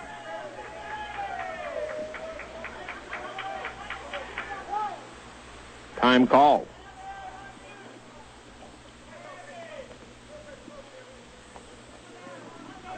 Now Dan climbs back in. Chase Webb gets the sign. Here's the 2-2. Change-up lifted to right field. Playable for Aaron Ray. Makes the catch, and there's 2 outs here in the 12th. That'll bring up Matt Williams. The shortstop. Matty hit his 4th postseason home run back in the 5th. He walked in the 10th. Now he hits with bases empty, 2 away here in the 12th for the 3-3 game. Here's the pitch. No. Did he go around? No, he did not. If Klein's wasn't close, and what was that one? That one was definitely not even close to a swing. That wasn't even a check swing. 1 ball and no strikes to the Dragon shortstop. The pitch. Outside 2-0. Got to wonder what's running through Matty's mind right now. He had the error in the top of the 9th that allowed the game-tying run to score. Here's the 2-0. Way outside 3-0. Well, to his credit, he came up in an RBI situation in the 9th inning, and he walked. He stayed patient, and he didn't press. He didn't try to offer at any bad pitches. He walked, and you got to give him all kinds of credit. And he's ahead in the count here, 3-0 again. Like we said yesterday, you got to have short-term memory loss to play this game. Swinging on 3-0. Big hack and a miss, and it's 3-1. In that situation, why not take a hack on 3-0? Get the one you like. Who knows what might happen. Now 3-1 to Matt Williams, the pitch. Swing and a miss, it's a full count. Cowley will boast the deepest pitching staff in this tournament, by far. I heard a couple of their people saying yesterday they're not very deep at pitcher. Don't believe that. Who are they trying to fool? 3 balls and 2 strikes, 2 outs. The pitch to Williams. Swing and a miss, strike 3, and the inning is over. 2 strikeouts for Webb in the inning. He has 3. We're through 12. Here in the winner's bracket final of the Region 6 tournament. Dragons 3, Tigers 3. You're listening to Blue Dragon Baseball on Oldies 95.9. Hutchinson Community College has over 70 academic and more than 40 technical programs providing an outstanding education. With small classroom sizes and award-winning instructors, Hutch CC has an active campus life with over 50 student organizations and nationally ranked athletic teams. Hutch CC has many opportunities when it comes to your higher education. Take classes on the main campus in Hutchinson through your outreach centers in Newton or McPherson and online. Earn credits while still in high school. Schedule your visit today or visit hutchcc.edu. Hutchinson Community College, your education destination. Go to the 13th at Lawrence-Dumont Stadium. Dragons and Tigers tied at 3 apiece. Steve Carpenter and Brad Hallier with you. We've been around a couple really long extra inning games, haven't we? Well, was it 15 or 16 innings against Seward County that one year? 14 here. 14, okay. Morgan Serbo to lead it off against Aaron Ray here in the 13th. Serbo's pitch. Line drive, left field line. It'll fall in front of Dixon, a base hit. He's going to try to turn it into 2 and will make it standing up. The leadoff double for Aaron Ray to start the Cowley 13th.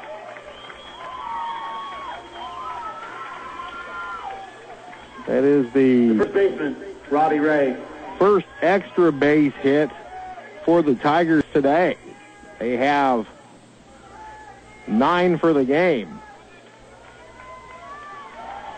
And now here's Robbie Ray, the first baseman. Likely bunt situation here.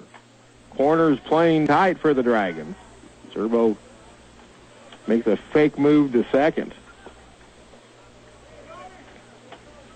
And the Dragons are the home team and will have the last at bat.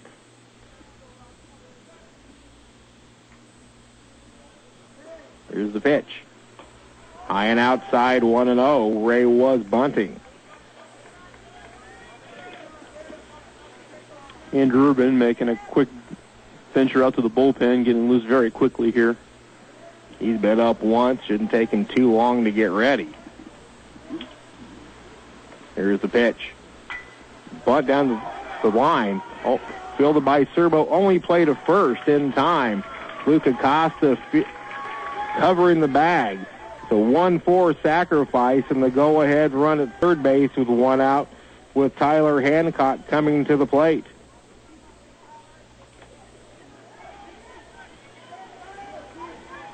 The designated hitter, Tyler Hancock. Runner at third, 1 away here in the top of the 13th.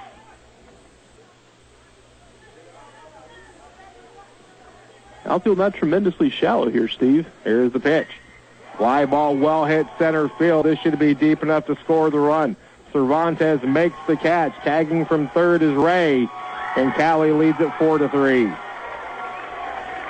Sacrifice fly for Tyler Hancock, and he gives the Tigers a 4-3 lead here in the 13th. Second baseman, Philip Wilson.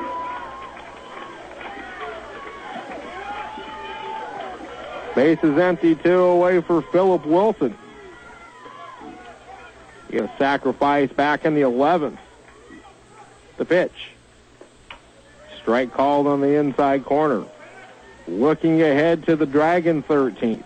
It will be the top of the order. Cervantes, Dixon, and Mayfield, and then Kroll. Big hack there by Wilson. It's 0-2. So the Dragons have been comeback kids this entire postseason and must do it again. Now trailing for the second time today, 4-3. There's a line drive down the left field line, but it hooks foul. Servo hung one there and got away with it.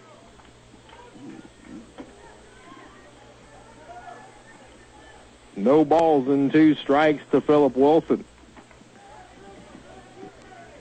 He has 1 hit in 4 trips. He's also walked. This is his 6th plate appearance today. The pitch. Swing and a miss, strike 3. Oh, foul tip. Klein couldn't hold it. And it remains 0-2. Barely kept alive was Wilson.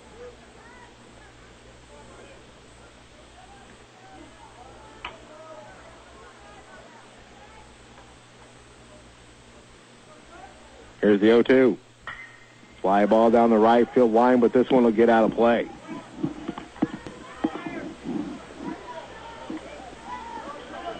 Four runs, 9 hits, 4 errors for the Tigers, 3-7-4 for the Dragons. Cowley has stranded 10 to this point. The Blue Dragons have stranded 6. Fly ball right field and playable for Longmore. Makes the catch. And the inning is over. But the Cowley Tigers break on top. A leadoff double by Ray, a sacrifice bunt, and then a sac fly by Tyler Hancock. 1 run on 1 hit, no errors, and nobody left on. We go to the bottom of the 13th inning. Cowley 4, Hutchinson 3. You're listening to Blue Dragon Baseball on Oldies 95.9. Hutchinson Community College is your choice for a quality, affordable education. Take classes on our main campus or through our outreach centers in McPherson, Newton, and Fort Riley, or online. Visit hutchcc.edu for more information. Jamel Cervantes leads off the bottom of the 13th inning. Comeback time for the Blue Dragons. And now trail Cowley 4-3. Ball 1 to Jamel. Cervantes, couple of hits today, both infield hits. The pitch. Strike on the outside corner from Chase Webb, who came in a huge jam in the 10th and got out of it unscathed.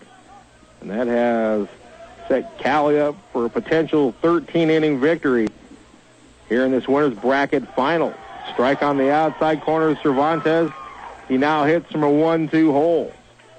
It's Cervantes, Dixon, and Mayfield, and Kroll would be next here in the 13th.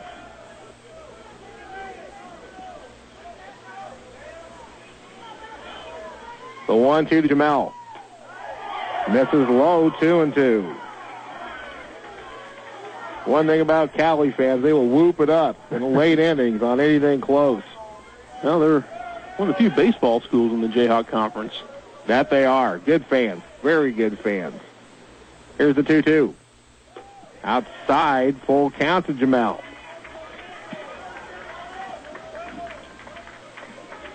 Second time the Dragons have been in extra innings in the postseason this year.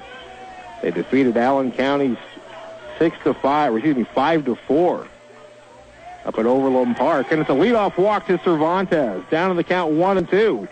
He works it back to draw the leadoff walk here in the 13th. First walk allowed by Chase Webb. 4th walk by Cowley pitching today. Now here's Andrew Dixon. Andrew Dixon. In a likely bunt situation here. But in terms of sacrificing, the Dragons have gotten 1 down in 3 attempts today, and Dixon is hitless. Give him one chance maybe to try to execute a hit and run here. Move to first. Close play, but Cervantes gets back. Boy, a little deja vu. Remember 2 years ago against KCK, Cervantes led off the 9th inning in a 1-run game and get hit by a pitch. Probably 8 straight pickoff moves over to first base, and each one got a little closer, and he finally got picked off. Safely at first for Cervantes. Another move to first, getting back on, this time on the ground to Cervantes safely. Dragons trying to tie it up here in the 13th. I know Jamel wants to get a good jump here if he's stealing or get off a bunt, but Doesn't do any good if you get picked off here. Move to first again. That's 3 times in a row over there. Well, unlike that KCK game, though, each one was gradually closer. These are gradually getting less dramatic. Cervantes 2 out of 3. He stole 2 bases in the 3rd. He was caught stealing in the 8th. He goes on the pitch, and he's going to steal second without a throw. Now they're calling a foul ball. Is it a foul ball?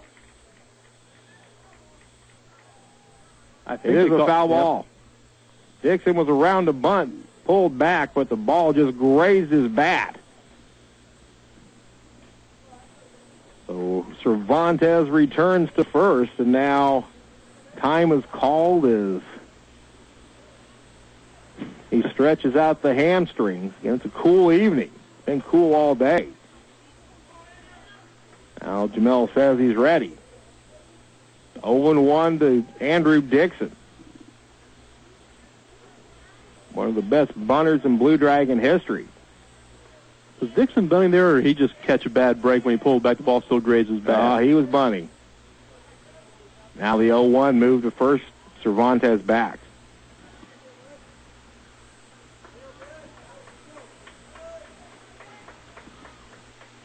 Jamel gets a foot out onto the carpet. Chase Webb taking his time now climbs aboard. He comes set. There's the 0-1. Cervantes doesn't go, and it's a strike on the outside corner to Dixon. He now battles from an 0-2 hole.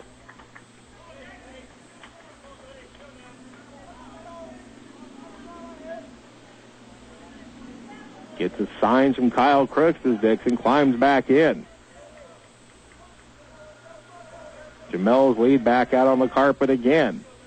Moved over to first, close play, but he's back in safely.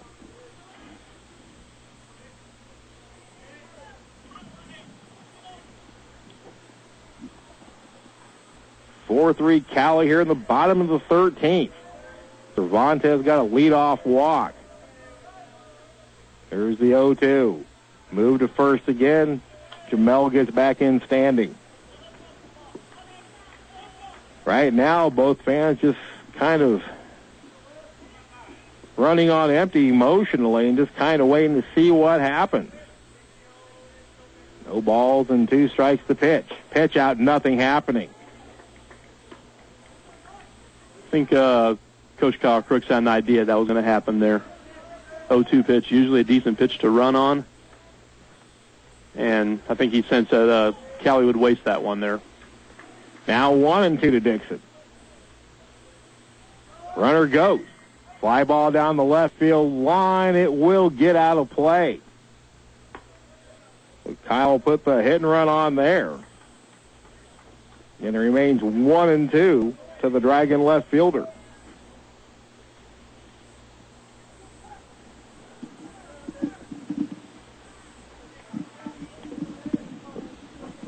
Both teams have had their chances. Cowley finally broke through in the top of the 13th. Now the Dragons try to battle back again. Move over to first, and Jamel gets back. The winner punches their ticket to the championship game tomorrow at 9 a.m. Losers got to turn right back around and play Seward County. And you almost got to say advantage Seward in that one. Here's the 1-2. Move to first again. Cervantes back in standing.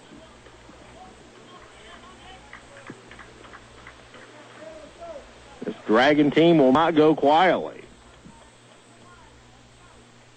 That's Johnson County that. Here's the 1-2. Runner goes. Pitches outside. The throw down is not in time. Stolen base, Jamel Cervantes. Well, that was a close play, but I'm not sure he applied the tag there, and Coach Dave Burrows is going to come out to argue. From here, it looked like he may have gotten under the tag. It was a bang-bang play. It's not one that's going to get reversed. Jamel steals his third base in 4 attempts today. The Dragons are now 7 out of 9. Jamel now with 10 steals in his last 4 games. He now has 27 for the season. If you're Dixon right now, I mean, worst thing you want to do here is ground out, move him over. And Cervantes, he might be a little hurt on that play. Stretching out that hamstring once again. Jamel is a who's who of baseball injuries. You name it, he has injured it. I think he told me earlier this year that he told you that he's really never been hurt in his life, except for playing baseball. Never got hurt in football, never got hurt in basketball, never got hurt running track. But this is the game for him. He's now the tying run at second base, nobody out, and a 2-2 count to Andrew Dixon.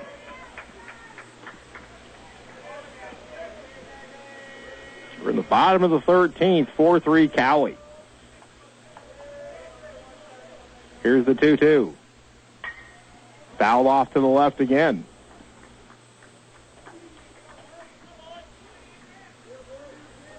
Dragons carried a 3-2 lead into the ninth.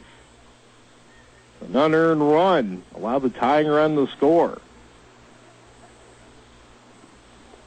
Now we play in the bottom of the 13th, and the Dragons try to come from behind. Here's the 2-2. Ground ball up the middle. It gets through, a base hit. Rounding third is Cervantes. Charging and overrunning is the center fielder Melendez. We're tied at 3, and Dixon pulls into second base. Tied at 4, excuse me. It'll be a single RBI and an error on Ronnie Melendez, and the Dragons get off the deck again, now tied 4-all, and the winning run at second base with nobody out.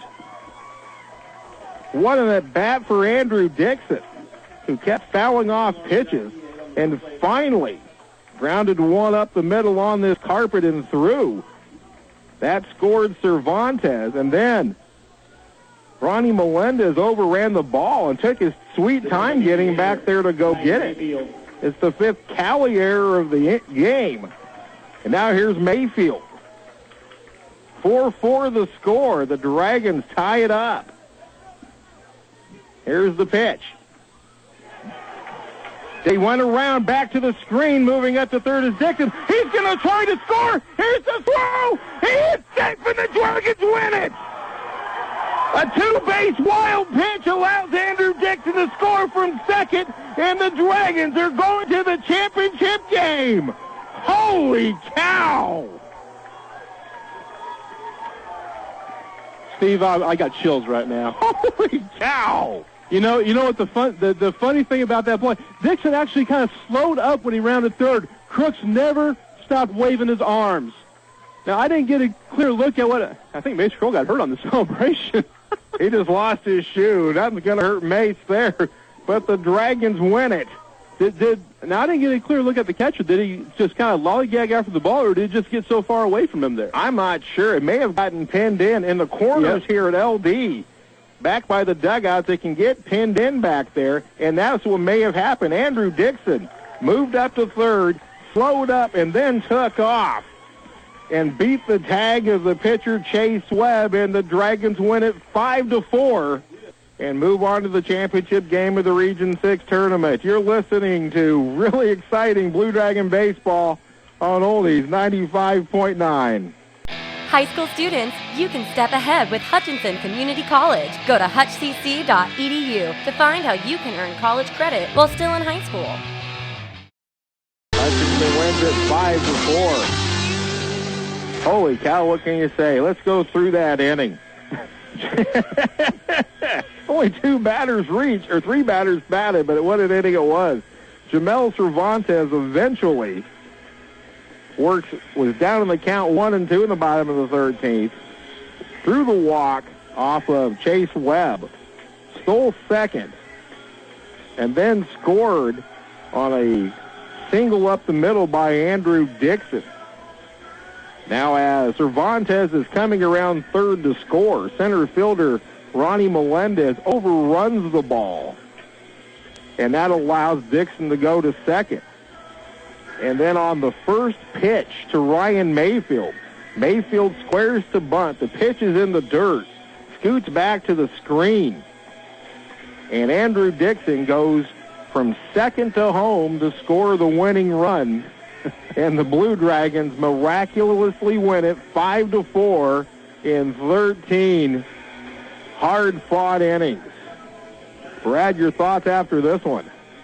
I don't even know where to start, Steve. I mean, first of all, let's give a lot of credit to not only Sean Luke, the Hutch starting pitcher, but Morgan Serbo pitched very well in relief. And while Sean won't get the win, Morgan Serbo certainly deserving in the win. But let's talk even more about, Hutchinson's resiliency and just fighting back like they did. After the way the game got away from them in the ninth inning with the 2-out error from Matt Williams, and then getting the bases loaded with 1 out in the 10th and not scoring, really, they had really no momentum, nothing to feel good about. And then they fall behind. They're down a run against a guy that they have not hit at all. But Cervantes, like a good leadoff hitter, stayed patient, stayed tough. He got a walk. And then the close play at second base on the stolen base. And then Andrew Dixon, you have a sophomore in that situation. He battled. He got the single up the middle. And, we talk all the time, Coach Cowley Crooks, you may even say that at times his base running philosophies are reckless, but he absolutely did not stop waving his arms to Andrew Dixon, who rounded third and just beat the throw home.